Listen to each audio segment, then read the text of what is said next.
చిన్నపిల్లలను కలిగి ఉన్న తల్లిదండ్రులు తమ హెచ్చరికలను అనేకసార్లు పునరావృతం చేస్తారని వారి చుట్టూ ఉన్న ఎవరికైనా తెలుసు. తల్లిదండ్రులు తమ పిల్లలను పరిపక్వతలోనికి మరియు ఫలవంతమైన జీవితాలలోనికి నడిపించుటకు వారు అవే ఆలోచనలను పునరుద్ఘాటించాలి. అదేవిధముగా మనము అపోస్తలుల కార్యములను చదువునప్పుడు లూకా కొన్ని అంశాలను అనేకసార్లు చెప్పాడని వెంటనే అర్థమవుతుంది. ఈ పునరావృత ఉద్దేశాలు ఆయన పుస్తకమంతటా ఉన్నాయి మరియు లూకా బోధనను అర్థము చేసుకోవడానికి ముఖ్యమైన కారకాలుగా ఉన్నాయి. కాబట్టి అపోస్తలుల కార్యముల ప్రాముఖ్యతను గ్రహించాలనుకుంటే పునరావృతం చేయబడిన ఈ అంశాలను జాగ్రత్తగా పరిశీలన చేయాలి. అపోస్తలుల కార్యములు అను మన పాఠ్యక్రమములో ఇది 3వ పాఠము మరియు దీనికి మనము ముఖ్య అంశాలు అనే పేరు పెట్టాము. ఈ పాఠములో ఆదిమ సంఘములో దేవుని రాజ్య సువార్త నిరవరోధముగా కొనసాగించబడిన విధానమును బయలుపరచుచుండగా పదే పదే లూకా ప్రస్తావించిన 3 ప్రధానమైన అంశాలను పరిశీలన చేద్దాము.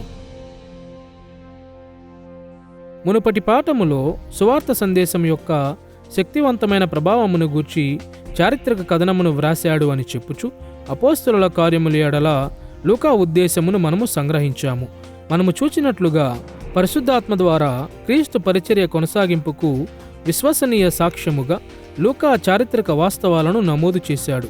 ఈ ప్రధాన ఆలోచనను ఉదహరించుటకు మరియు దీనికి అనుగుణంగా ఉండుటకు లూకా ఉపయోగించిన కొన్ని ముఖ్య అంశాలను పరిశీలన చేస్తూ ఈ ఉద్దేశ్యమును మరింత క్షుణ్ణముగా అన్వేషిద్దాము. అపోస్తలుల కార్యములు ఆరంభములో పరిచయము చేయబడి దాని యొక్క అధ్యాయములలో అభివృద్ధి చేయబడిన 3 ముఖ్య అంశాలను మనము పరిశీలన చేద్దాము. మొదటిగా క్రీస్తు రాజ్య విస్తరణకై సంఘమును బలపరిచిన పరిశుద్ధాత్మ అను అంశమును చూద్దాము.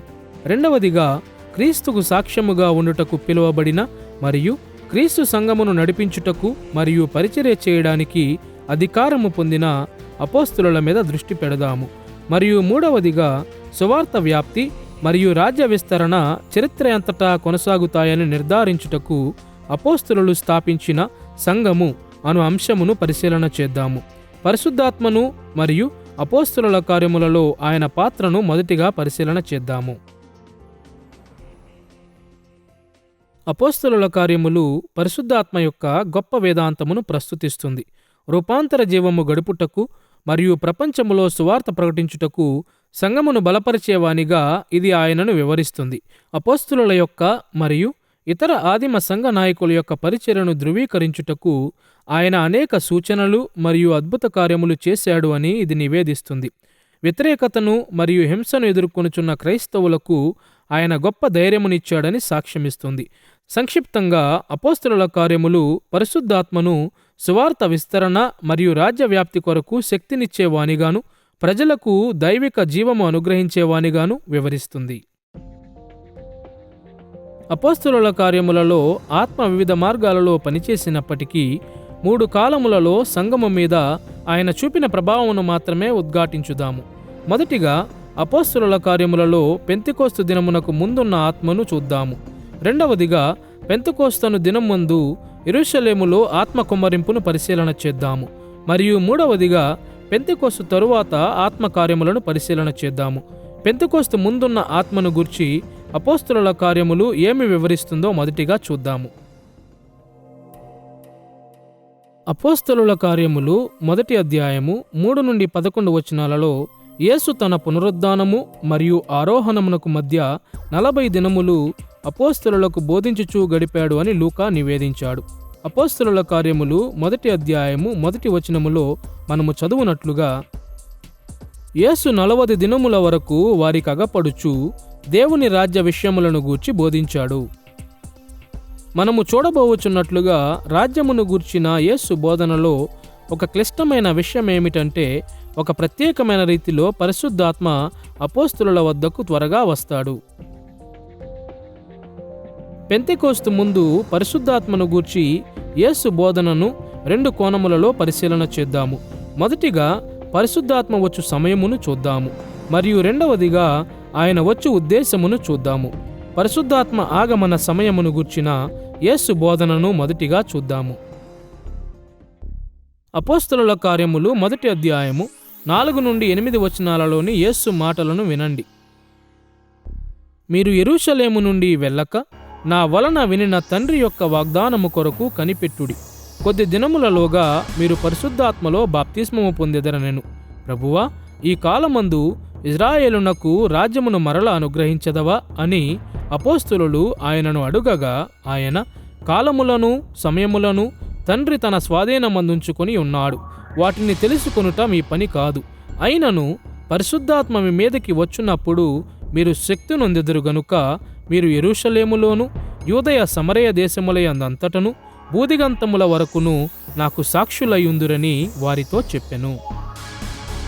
రాబోవు ఆత్మ బాప్తిస్మము గూర్చి యేసు ప్రకటించినప్పుడు ఇజ్రాయేలుకు రాజ్యమును మరలా అనుగ్రహించదవా అని అపోస్తలులు యేసును అడిగిన విధానమును గమనించండి. ఇజ్రాయేలునకు రాజ్యము మరల అనుగ్రహించుట అనే వ్యక్తీకరణము ఆధునిక పాఠకులకు తెలియదు. కాబట్టి దానిని వివరించడానికి మనము కొంత సమయం కేటాయించాలి. ఇజ్రాయేలు మరియు యూదా రాజ్యముల పాపము బహుగొప్పది గనుక దేవుడు వారిని వాగ్దాన దేశము నుండి బహిష్కరించి అన్యరాజుల చేతికి అప్పగిస్తాడని పాత నిబంధన ప్రవక్తలు ప్రవచించారు.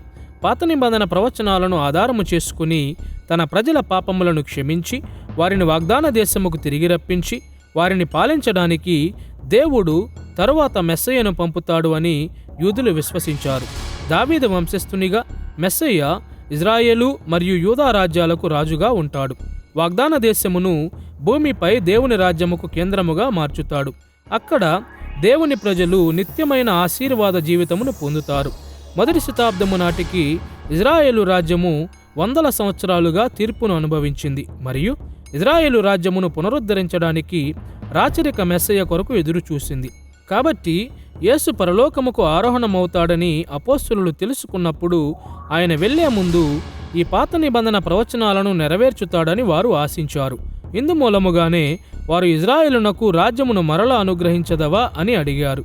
ఏదేమైనా ఇజ్రాయేలుకు రాచరిక రాజ్యమును అకస్మాత్తుగా తిరిగి అనుగ్రహించు ఈ సుప్రసిద్ధ నిరీక్షణ తప్పుదారి పట్టించేదిగా ఉందని మరియు సువార్త భూదిగంతముల వరకు వ్యాపించుట మరియు క్రీస్తు మహిమతో తిరిగి వచ్చుట దేవుడు పాత నిబంధన ప్రవచనమును నెరవేర్చు విధానము అని యేసు బోధించాడు. అయితే పరిశుద్ధాత్మలో బాప్తిస్మం పొందెదరను యేసు ప్రకటనకు ప్రతిస్పందనగా రాజ్యమును మరలా అనుగ్రహించుటను గూర్చి అపోస్తలులు ఎందుకు అడిగారు? మంచిది. మరోసారి అపోస్తలులు పాత నిబంధన ప్రవచనమును గూర్చి ఆలోచన చేస్తున్నారు. అనేక వాక్య భాగాలలో తీర్పు ముగించబడిన తరువాత మునుపెన్నడూ లేని విధముగా దేవుడు తన ఆత్మను కుమ్మరిస్తాడు అని పాత నిబంధన ప్రవచనాలు ప్రవచించాయి. యెషయా గ్రంథము 44వ అధ్యాయము 3-4 వచనాలలో ప్రవక్త అయిన యెషయా ఆత్మను గురించి ఏమి చెప్పాడో వినండి. నేను దప్పిగల వాని మీద నీళ్లను, ఎండిన భూమి మీద ప్రవాహ జలములను కుమ్మరించదను. నీ సంతతి మీద నా ఆత్మను కుమ్మరించదను. నీకు పుట్టిన వారిని నేను ఆశీర్వదించదను. నీటి కాలువల యొద్ద నాటబడిన నిరవంజి చెట్లు గడ్డిలో ఎదుగునట్లు వారు ఎదుగుదురు. ఇక్కడ యెషయా దేవుడు భూమి మీద తన ఆత్మను కుమ్మరిస్తాడు అని చెప్పుచు పునరుద్ధరణను గూర్చి మాట్లాడాడు. మెస్సయ్య రాకకు మునుపు పాపం, అవినీతి మరియు మరణపు యుగము అని రబ్బీలు పిలుచుచున్న యుగములో ఇజ్రాయేలు నివసిస్తుంది అని పాత నిబంధన ప్రవక్తలు ప్రకటించారు. మరియు మెస్సయ్య వచ్చినప్పుడు రబ్బీలు రాబోయే యుగము అని పిలిచే క్రొత్త యుగములోకి ఆయన ప్రవేశిస్తాడు అని, ఈ యుగములో దేవుని శత్రువులకు తీర్పు తీర్చబడుతుంది మరియు ఆయన ప్రజలు తుదకు తిరిగి మార్చలేని విధంగా ఆశీర్వదించబడతారని వారు ప్రకటించారు. ఈ ప్రక్రియ ఎంతకాలం పడుతుందో పాత నిబంధన ప్రవక్తలు చెప్పలేదు, కానీ ఇది ఒకేసారి జరుగుతుందని మాత్రం అనేక మంది రబ్బీలు ఆశించారు. ఈ అభిప్రాయముకు విరుద్ధంగా దేవుని రాజ్యము రాజ్యాలన్నిటను వ్యాపించుచుండగా కాలక్రమేణా బయలుపరచబడుతుందని యేసు వివరించాడు. ఒకేసారి రాకుండా మహిమాన్వితమైన దేవుని రాజ్యము దశల వారీగా వస్తుంది. రానున్న యుగము యేసు భూలోక పరిచర్యలో ఆరంభమవుతుంది. రాజ్యము సువార్త పరిచర్య ద్వారా వ్యాప్తి చెందుతుండగా పరలోకములో క్రీస్తు పాలనలో ఇది కొనసాగుతుంది.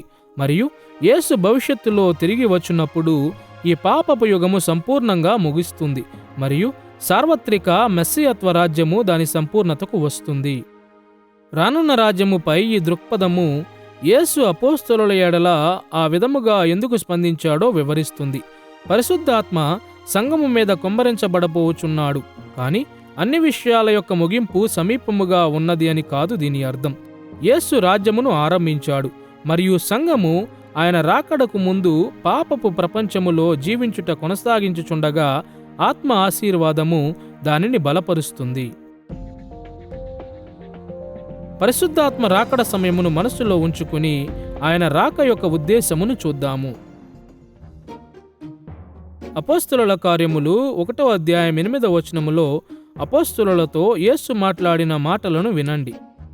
అయినను పరిశుద్ధాత్మ మీ మీదికి వచ్చున్నప్పుడు మీరు శక్తి నొందెదరు గనుక మీరు యెరూషలేములోను యూదయ సమరయ దేశములయందంతటను భూదిగంతముల వరకును నాకు సాక్షులయ్యుందురని వారితో చెప్పెను. ఈ మాటలలో ఆత్మ బాప్తిస్మము గూర్చి నూతన మార్గాలలో ఆలోచన చేయుటకు అపోస్తలులను పురికొల్పాడు. రాజ్యపు చివరి స్థాయిలో ప్రవేశించుటకు బదులుగా అపోస్తలులు క్రీస్తు యొక్క దైవిక మరియు నమ్మకమైన సాక్షులుగా ఉండునట్లు వారిని బలపరచుటకు ఆత్మ కుమ్మరించబడాలి. ఆత్మ పరిచర్య యొక్క 2 కోణాలను పరిశీలన చేస్తూ యేసు చెప్పిన దానిని బయలుపరచుదాము. శక్తివంతమైన మరియు దైవికమైన సాక్షులు. మొదటిగా, శిష్యులు ఆత్మ బాప్తిస్మము ద్వారా శక్తి పొందుతారు అని యేసు చెప్పాడు. పాత నిబంధనలో శక్తితో ఆత్మ యొక్క అనుసంధానం సాధారణమైనది. దీనిని తరచుగా దేవుని ఆత్మ అనే వ్యక్తీకరణ ద్వారా సూచిస్తారు. ఇది హెబ్రీ పదమైన రువాహ్ ఎలోహింను అనువదిస్తుంది. ఈ హెబ్రీ వ్యక్తీకరణము దేవుని నుండి వెలువడు శక్తివంతమైన గాలి లేదా బలవంతమైన శక్తిని సూచిస్తుంది. పాత నిబంధనలో దేవుని చిత్తాన్ని నెరవేర్చడానికి దేవుని ఆత్మ ప్రపంచములో శక్తివంతముగా పనిచేశాడు. పరిశుద్ధాత్మ యొక్క శక్తి ప్రజల జీవితాలలో నాటకీయ మార్గాలలో కూడా పనిచేస్తుంది. ఉదాహరణకు న్యాయాధిపతుల గ్రంథము 14-15 అధ్యాయములలో దేవుని ఆత్మ సంసోను మీదకి వచ్చినప్పుడు సంసోను ఫిలిస్తీయుల మీద ఇజ్రాయేలుకు గొప్ప విజయాలు కలిగించే అద్భుతమైన భౌతిక విందులు జరిగించాడు. ఆత్మ శక్తితో నింపడం మాత్రమే గాక శిష్యులను దైవికమైన సాక్షులుగా చేస్తాడని యేసు చెప్పాడు.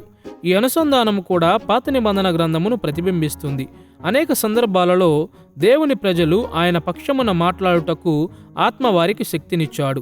ఉదాహరణకు మీకా గ్రంథము 3వ అధ్యాయము 8వ వచనములోని మాటలు వినండి.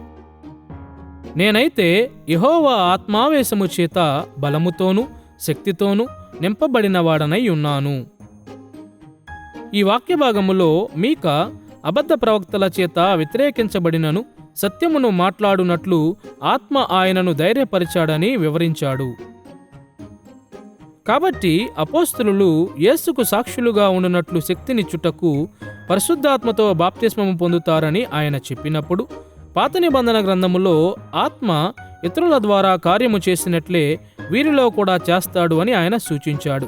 అపోస్తలుల సందేశ సత్యమును ధృవీకరించుటకు పరిశుద్ధాత్ముడు అద్భుత కార్యములను కూడా జరిగిస్తాడు మరియు వారిని కించపరిచే వారితో మాట్లాడుటకు వారికి మాటలను అనుగ్రహిస్తాడు.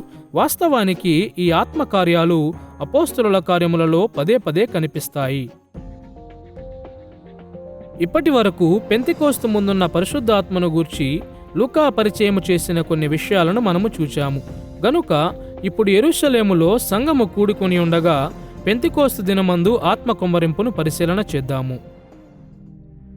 అపోస్తలుల కార్యములు 2వ అధ్యాయము 1-4 వచనాలలో సంఘము మీద పరిశుద్ధాత్మ కుమ్మరింపును గూర్చిన ఈ కథనము ఉంది. పెంతెకోస్తును పండుగ దినము వచ్చినప్పుడు అందరూ ఒకచోట కూడి ఉండిరి. అప్పుడు వేగముగా వీచు బలమైన గాలి వంటి ఒక ధ్వని ఆకాశము నుండి అకస్మాత్తుగా వారు కూర్చుండి ఉన్న ఇల్లంతయు నిండెను. మరియు అగ్నిజ్వాలల వంటి నాలుకలు విభాగింపబడినట్టుగా వారికి కనబడి వారిలో ఒక్కొక్కని మీద వ్రాలగా అందరూ పరిశుద్ధాత్మతో నిండిన వారై ఆ ఆత్మ వారికి వాక్శక్తి అనుగ్రహించిన కొలది అన్య భాషలతో మాట్లాడసాగిరి. ఈ సంఘటన యొక్క ప్రాముఖ్యతను వివరించుటకు 3 ప్రధాన విషయాలను చూద్దాము. మొదటిగా పెంతెకోస్తు ప్రాముఖ్యతను చూద్దాము. రెండవదిగా భాషలలో మాట్లాడు దృగ్విషయాన్ని చూద్దాము. మరియు మూడవదిగా ఈ సంఘటనల ఫలితాలను చూద్దాము. పెంతెకోస్తు ప్రాముఖ్యతను మొదటిగా చూద్దాము.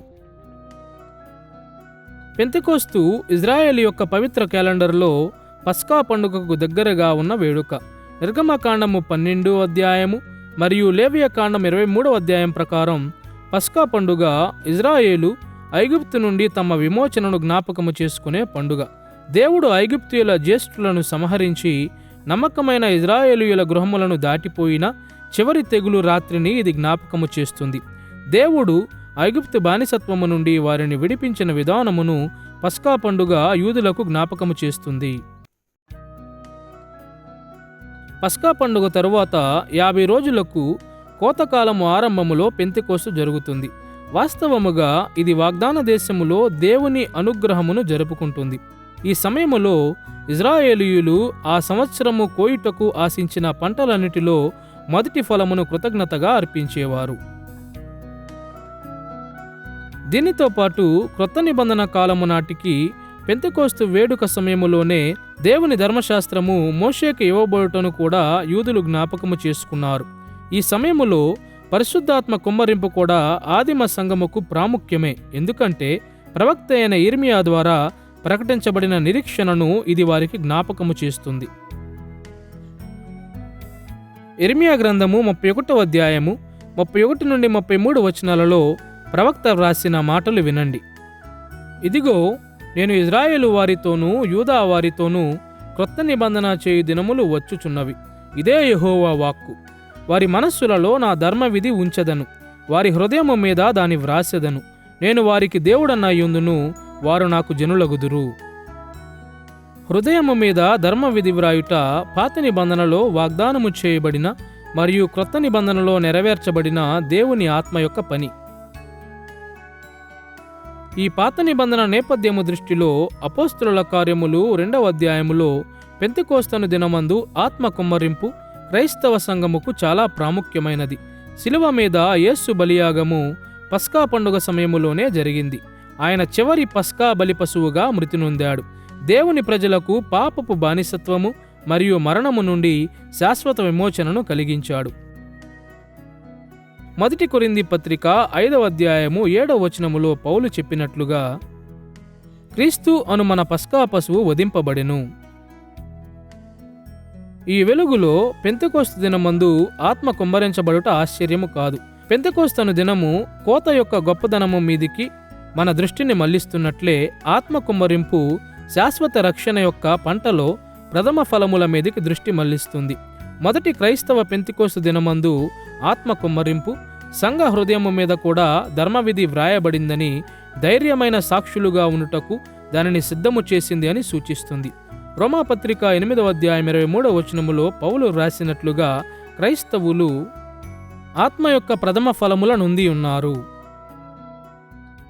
లూకా ఆత్మ కుమ్మరింపును గూర్చి తన కథనమును వ్రాసినప్పుడు ఏమి జరిగిందో దాని యొక్క గొప్ప ప్రాముఖ్యతను సూచించడానికి పెంతెకోస్తుతో ఉన్న అనుసంధానమును ఉద్ఘాటించాడు.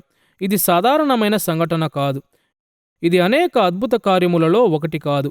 పెంతెకోస్తు దినమందు ఆత్మవరము రక్షణ పంటను ఆరంభించింది మరియు దేవుని మెస్సియత్వ రాజ్యమును స్థాపించడానికి దేవుని ప్రజల హృదయాలలో పునరుద్ధరణ కలిగించింది. ఇప్పటి వరకు పెంతెకోస్తు ప్రాముఖ్యతను ఆత్మ కుమ్మరింపు సమయముగా మనం అర్థము చేసుకున్నాము గనుక పరిశుద్ధాత్మ ప్రసన్నతను బయలుపరచు భాషలను ఇప్పుడు పరిశీలన చేద్దాము. అపోస్తలుల కార్యములు 2వ అధ్యాయములో పెంతెకోస్తు దినమందు సంగమం మీద దేవుని ఆత్మ కుమ్మరించబడినప్పుడు అపోస్తలులు మరియు ఇతర విశ్వాసులు భాషలలో మాట్లాడారు అని లూకా నివేదించాడు. దురదృష్టవశాత్తు భాషలు మాట్లాడే వరమును గూర్చి సంఘములో బహు ఆందోళన కలిగింది. కాబట్టి 2 ప్రశ్నలను చర్చించడానికి మనం కొంత సమయం కేటాయించాలి. మొదటిగా, భాషల వరము అనగా ఏమి? మరియు రెండవదిగా, దేవుడు ఈ వరము ఎందుకు ఇచ్చాడు? ఆధునిక సంఘములో వివిధ క్రైస్తవులు భాషల వరమును వివిధ రకాలుగా అర్థము చేసుకున్నారు. భాషల వరము అనేది మాట్లాడుట కంటే వినుటకు సంబంధించిన అద్భుతము అని కొందరు వాదించారు. ఈ దృక్కోణములో అపోస్తలులు పరవశులై మాట్లాడారు. ఆ మాటలను పాఠకులు తమ సొంత భాషలలో అర్థము చేసుకోవడానికి ఆత్మ వారిని బలపరిచాడు. అయితే లూకా యొక్క వర్ణనలో కనీసం 2 అంశాలు ఈ అద్భుతము మాట్లాడుటను గూర్చినది అని స్పష్టము చేశాయి. ఇది ఆదిమ క్రైస్తవులు ఎన్నడూ నేర్చుకొనని మానవ భాషలో మాట్లాడుట. ప్రప్రథమంగా మాట్లాడేవారు అన్య భాషలలో మాట్లాడుటకు పరిశుద్ధాత్మ శక్తినిచ్చాడు అని లూకా స్పష్టంగా రాశాడు. అపోస్తలుల కార్యములు 2వ అధ్యాయము 4వ వచనములో మనము చదువునట్లుగా, అందరూ పరిశుద్ధాత్మతో నిండిన వారై ఆ ఆత్మ వారికి వాక్శక్తి అనుగ్రహించిన కొలది అన్య భాషలలో మాట్లాడసాగిరి. పరిశుద్ధాత్మ పాఠకులను అద్భుతమైన వినికిడి శక్తితో నింపడము గూర్చి లూకా ప్రస్తావించలేదు. రెండవదిగా, భాషలోను పదము గ్రీకు నామవాచకమైన గ్లోస్సాను అనువదిస్తుంది. క్రొత్త నిబంధన మరియు ఇతర గ్రీకు సాహిత్యములో ఈ పదము సాధారణమైన మానవ భాషలను సూచిస్తుంది మరియు ఈ సందర్భములో ఇది వేరొక అర్థమిస్తుంది అని అనుమానించుటకు నిజమైన కారణమేమీ లేదు.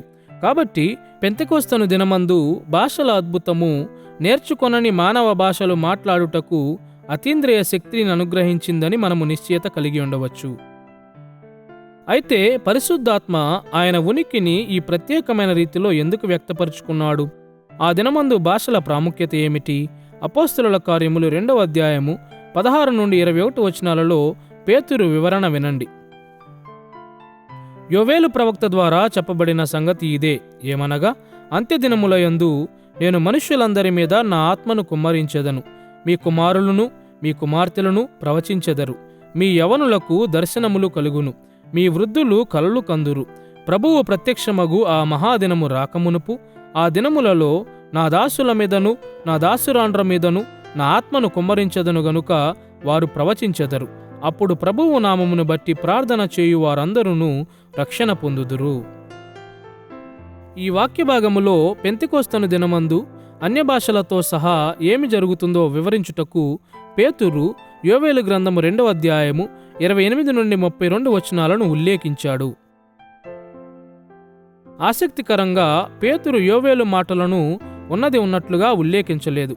హెబ్రీ బైబిలులో మరియు సెప్టుజెంట్లో అటు తర్వాత దేవుడు చెబుతున్నాడు, మనుషులందరి మీద నా ఆత్మను కుమ్మరించెదను అను యోవేలు మాటలతో ఆరంభమవుతుంది. అయితే పేతురు యోవేలు గ్రంథం 2వ అధ్యాయం 28వ వచనాన్ని మార్చుతూ అంత్యదినములయందు అని చెప్పాడు. యోవేలు మాటలలో పేతురు చేసిన మార్పు పెంతెకొస్తు దినమందు జరిగిన సంఘటనలు అంత్యదినములలో అనగా చివరి దినాలలో భాగముగా ఉన్నాయని ఆయన విశ్వసించాడని సూచిస్తున్నాయి. ఇప్పుడు ఆత్మ కుమ్మరింపు అంత్యదినములలో జరుగుతుందను పేతురు నమ్మకముకు యోవేలు నుండి ఆయన ఉల్లేఖించిన ఇతర మాటలు మద్దతు ఇస్తున్నాయి. యోవేలు గ్రంథం 2వ అధ్యాయమును పేతురు ఉల్లేఖిస్తూ ఆత్మ కుమ్మరింపు ప్రభువు యొక్క గొప్ప మరియు మహిమాన్వితమైన దినముకు ముందుగానే వస్తుందని సూచించాడు. పాత నిబంధన అంతటా ప్రభువు దినము దేవుని తీర్పు దినము మరియు ఆశీర్వాద దినముగా ఉంది మరియు పాత నిబంధనలోని అనేక సందర్భాలలో ఇది దేవుడు తుదకు శత్రువులందరినీ నాశనము చేసి నమ్మకస్తులైన తన ప్రజలను ఆశీర్వదించడానికి వచ్చు దినమును సూచిస్తుంది. కాబట్టి ఆత్మ కుమ్మరింపును ప్రభువు యొక్క గొప్ప మరియు మహిమాన్వితమైన దినముగా పేతురు ప్రస్తుతించినప్పుడు పెంతెకొస్తను దినమందు జరిగినది చరిత్రలో గొప్ప సంఘటనని ఆయన చెబుతున్నాడు.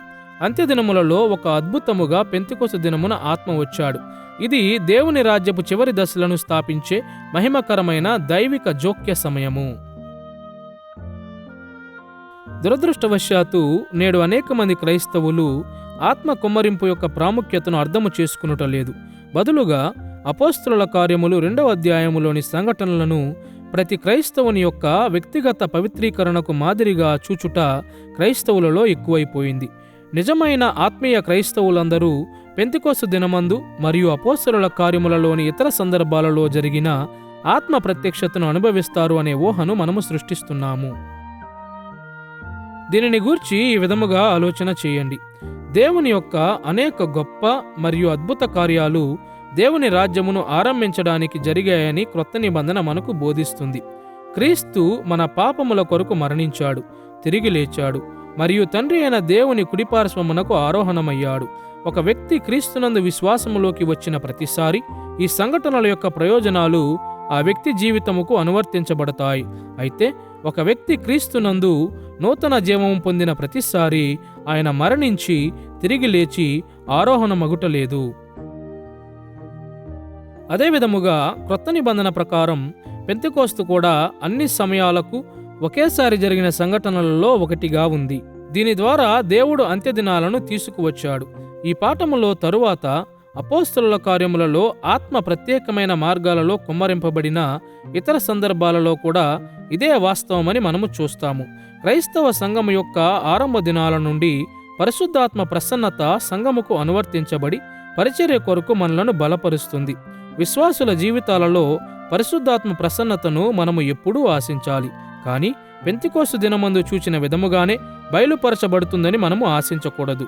వాస్తవానికి అపోస్తలుల కార్యములలోని ఇతర సందర్భాలలో ఆత్మ యొక్క ప్రత్యేక కుమ్మరింపులో కూడా ఆత్మ యొక్క వ్యక్తీకరణములు ఒకే విధముగా లేవు.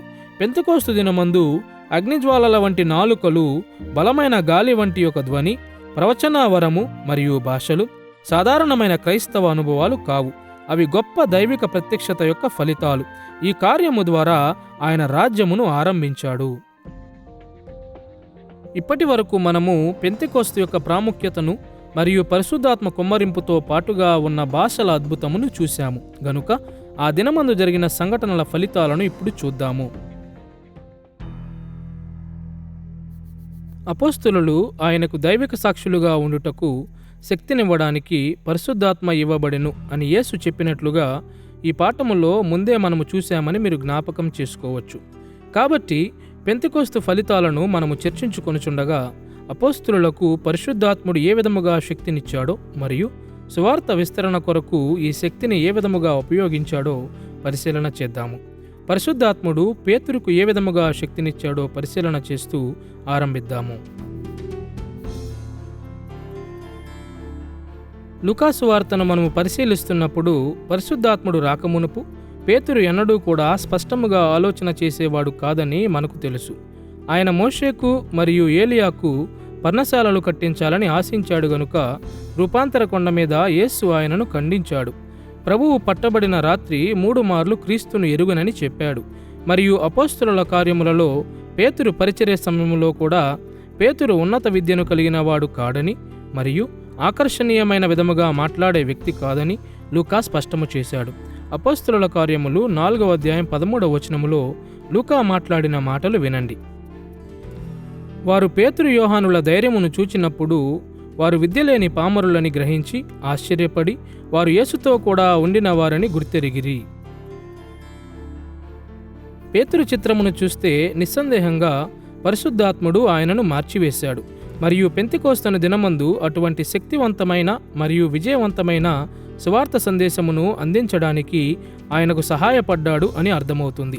ఆయన పెంతెకోస్తు దినమందు చేసిన ప్రసంగములో క్రైస్తవులు మత్తులయ్యున్నారని నేరము మోపిన వారిని పేతురు ఖండించాడు. నమ్మదగిన మార్గాలలో పాత నిబంధనను ఉల్లేఖిస్తూ, అనువదిస్తూ మరియు అనువర్తిస్తూ యేసు ప్రవచించబడిన మెస్సియా అని నిరూపించాడు.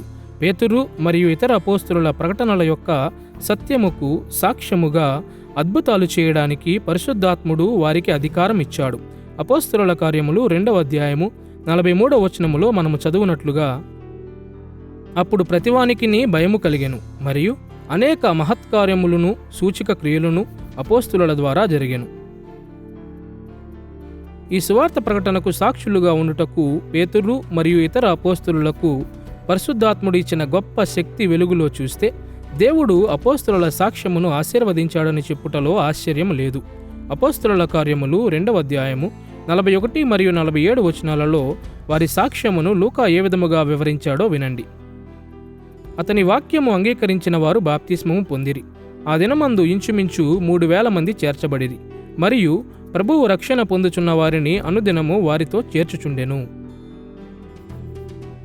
పెంతెకోస్తు దినమందు 3,000 మంది చేర్చబడ్డారు. మరియు ఈ బాహ్య సంఖ్యాపరమైన అభివృద్ధి పరిశుద్ధాత్మ శక్తి ద్వారా కలిగింది.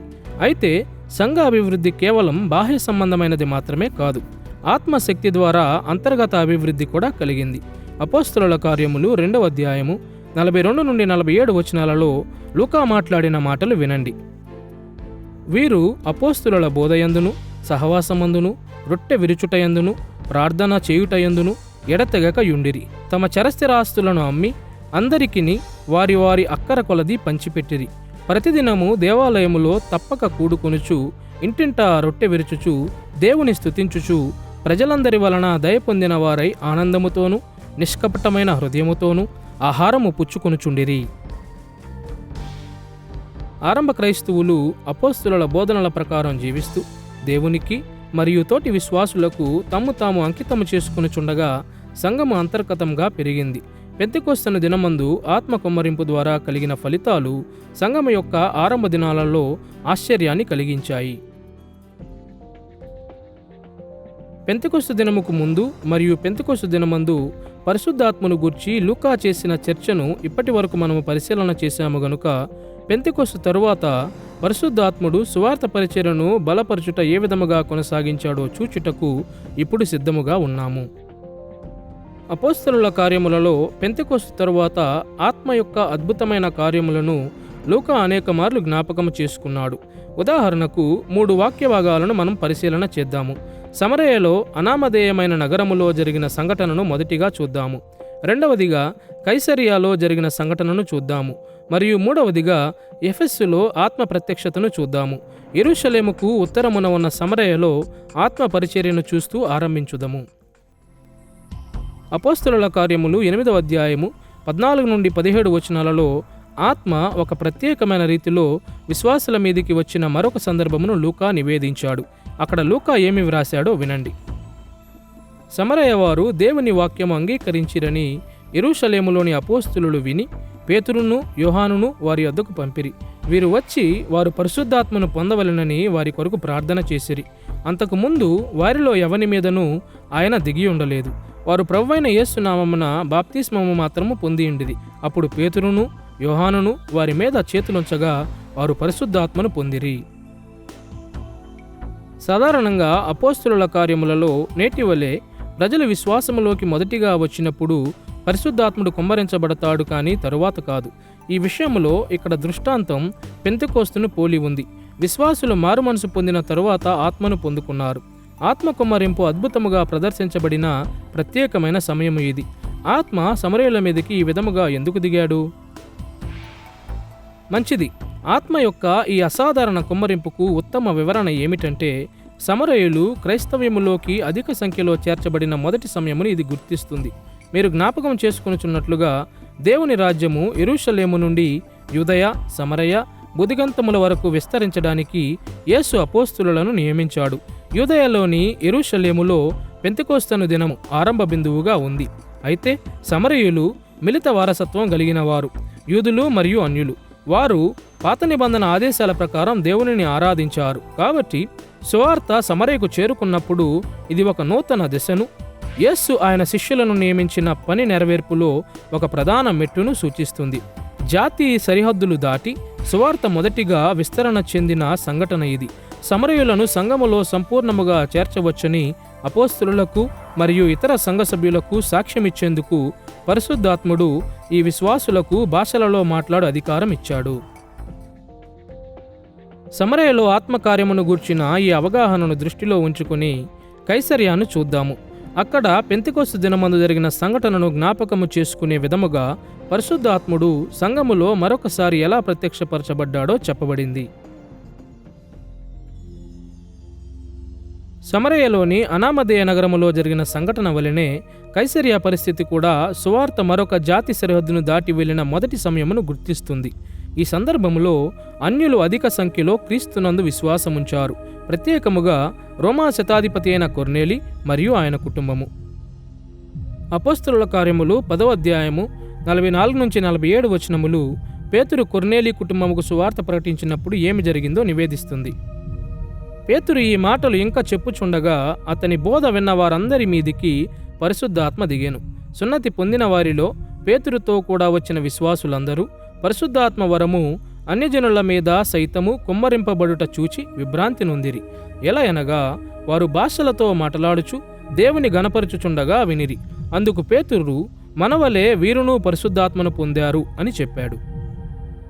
మరోసారి పెంతెకొస్తుకు సమాంతరత స్పష్టముగా కనిపిస్తుంది. సువార్త నమ్మిన వారు భాషలతో మాట్లాడిరి. కైసరియాలోని విశ్వాసులు మనవలే పరిశుద్ధాత్మను పొందారు అని పేతురు చెప్పినప్పుడు బహుశా పెంతెకొస్తు నాడు కుమ్మరించబడిన పరిశుద్ధాత్మను ఆయన సూచిస్తున్నాడు. పాత నిబంధనలో అన్యులు ఇజ్రాయేలుతో దేవుడు చేసిన ప్రత్యేకమైన నిబంధనకు వెలుపల ఉన్నారు మరియు నమ్మకమైన యూదులు మారుమనసు పొందని అన్యులతో తమ్ము తాము వేరుపరుచుకున్నారు. కాబట్టి అన్యులు మొదటిగా యూదా మతములోకి మార్చబడకుండా క్రీస్తును అంగీకరించినప్పుడు ఆదిమ సంఘముకు ఇది ఆశ్చర్యం కలిగించింది. పర్యవసానంగా అన్యరాజ్యములకు కూడా తలుపు తెరవబడిందని ప్రత్యక్షపరచడానికి పరిశుద్ధాత్ముడు ఈ అద్భుతమైన రీతిలో కొర్నేలి మరియు ఆయన కుటుంబం మీద కుమ్మరించబడ్డాడు. అపోస్తలుల కార్యములు 14వ అధ్యాయం 4, 15 మరియు 18 వచనాలలోని ఈ మాటలు వినండి. అక్కడ అన్యులు సువార్త అంగీకరించినప్పుడు సంఘం ఏ విధముగా స్పందించిందో లూకా నివేదించాడు. అందుకు పేతురు మొదటి నుండి వరుసగా వారికి ఆ సంగతి ఇలాగ వివరించి చెప్పెను. నేను మాటలాడనారంభించినప్పుడు పరిశుద్ధాత్మ మొదట మన మీదికి దిగిన ప్రకారము వారి మీదికిని దిగెను. వారు ఈ మాటలు విని మరేమి అడ్డము చెప్పక, అట్లయితే అన్యజనులకును దేవుడు జీవార్థమైన మారుమనసు దయచేసి ఉన్నాడని చెప్పుకొనుచు దేవుని మహిమపరిచిరి. పెంతెకోస్తును పోలిన విధముగా అన్యజనుల మీదకి ఆత్మ దిగివచ్చుట ద్వారా వారి మారు మనస్సు నిజమైనదని మరియు రాజ్యమును అన్యజనుల ద్వారా నిర్మిస్తానని చెప్పిన ఆయన ప్రణాళిక ఆరంభమైందని పరిశుద్ధాత్ముడు తెలియజేశాడు. సమరయ మరియు కైసరియాలో జరిగిన ఆత్మకార్యమును మనం ఇప్పటి వరకు చూశాము గనుక ఎఫెస్సులో ఏమి జరిగిందో చూచుటకు ఇప్పుడు సిద్ధముగా ఉన్నాము. ఈ సంఘటన అపోస్తలుల కార్యములు 19వ అధ్యాయము 1 నుండి 6 వచనాలలో నమోదు చేయబడింది. అక్కడ ఈ కథనమును మనము చదువుతాము. పౌలు ఎఫెసునకు వచ్చి కొందరు శిష్యులను చూచి, మీరు పరిశుద్ధాత్మను పొందితిరా అని వారిని అడుగగా, వారు పరిశుద్ధాత్ముడున్నాడన్న సంగతియే మేము వినలేదని చెప్పిరి. అప్పుడు అతడు, అలాగైతే మీరు దేనిని బట్టి బాప్తిస్మం పొందితిరని అడుగగా, వారు యోహాను బాప్తిస్మమును బట్టియే అని చెప్పిరి. అందుకు పౌలు, యోహాను తన వెనక వచ్చువానియందు అనగా యేసునందు విశ్వాసముంచవలెనని ప్రజలతో చెప్పుచు మారు మనసు విషయమైన బాప్తిస్మం ఇచ్చెనని చెప్పెను. వారు ఆ మాటలు విని ప్రభువైన యేసునామమున బాప్తిస్మము పొందిరి. తరువాత పౌలు వారి మీద చేతులుంచగా పరిశుద్ధాత్మ వారి మీదకి వచ్చెను. అప్పుడు వారు భాషలతో మాట్లాడుటకును ప్రవచించుటకును మొదలుపెట్టిరి. మరోసారి పెంతెకోస్తుకు గణనీయమైన సమాంతరాలను మనము చూస్తాము. వారు యేసునామములోకి బాప్తిస్మం పొందిన పిమ్మట ఈ మనుషుల మీదకి పరిశుద్ధాత్ముడు దిగివచ్చాడు మరియు వారు భాషలలో మాట్లాడుట మరియు ప్రవచించుట మొదలుపెట్టారు. ఈ వాక్యభాగములో యూదయ మరియు సమరయకు దూరముగా చిన్న ఆసియాలోని ఒక ప్రధాన నగరమైన ఎఫెసులో పరిశుద్ధాత్మ కుమ్మరింపును గూర్చి లూకా వివరించాడు. మనము చూచినట్లుగా యెరూషలేము మొదలుకొని సమరయ మరియు అన్యజనులకు ఆత్మకార్య విస్తరణను లూకా ఇప్పటికే గుర్తించాడు. ఇక్కడ అసాధారణమైన విషయం ఏమిటంటే ఆత్మను పొందుకున్నవారు బాప్తిస్మమిచ్చు యోహాను శిష్యులు. బహుశా వీరు సుదీర్ఘంగా వేచి చూస్తున్న మెస్సయ్య యేసేనని యోహాను బయలుపరచుటకు ముందే బాప్తిస్మమిచ్చు యోహాను యొక్క సాక్ష్యము పొంది మారుమనసు పొందిన యూదులు కావచ్చు. లూకా అపోస్తలుల కార్యముల ఆరంభములో నొక్కి చెప్పిన ఒక సమస్యకు ఈ సంఘటన ముగింపుగా ఉన్న కారణమున లూకా దీనిని ఉద్ఘాటించాడు. బాప్తిస్మమిచ్చు యోహానుకు మరియు యేసుకు మధ్య ఉన్న సంబంధము. మీరు దీనిని అపోస్తలుల కార్యములు 1వ అధ్యాయము 5వ వచనములో చూడవచ్చు. యేసు తన పరిచర్యను బాప్తిస్మమిచ్చు యోహాను పరిచర్యతో విభేదించాడు. యోహాను నీళ్లతో బాప్తిస్మము ఇచ్చెను గాని కొద్ది దినములలోగా మీరు పరిశుద్ధాత్మలో బాప్తిస్మము పొందెదరనెను. ఎఫెస్సులో బాప్తిస్మమిచ్చు యోహాను శిష్యుల మీద ఆత్మ కుమ్మరించబడిన ఈ సంఘటన ఆత్మను తీసుకువచ్చు యేసు కార్యము ఒక నూతన స్థాయికి చేరుకుంది అని సూచిస్తుంది.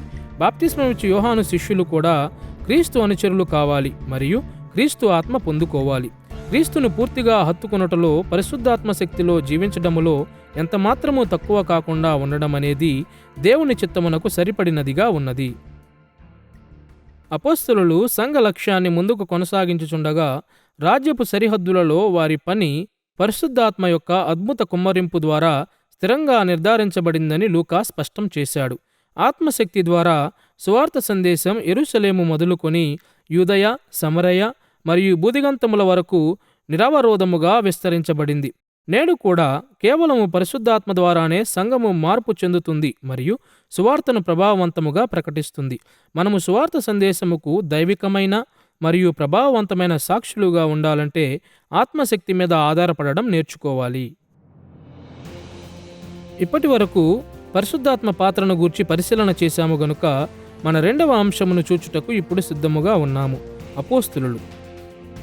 క్రీస్తు పరలోకముకు ఆరోహణమవ్వక ముందు ఆయన పరిచర్యను కొనసాగించుటకు సువార్త ద్వారా ఆయన రాజ్యమును యెరూషలేము మొదలుకొని బూదిగంతముల వరకు విస్తరించుటకు అపోస్తలులను నియమించాడు.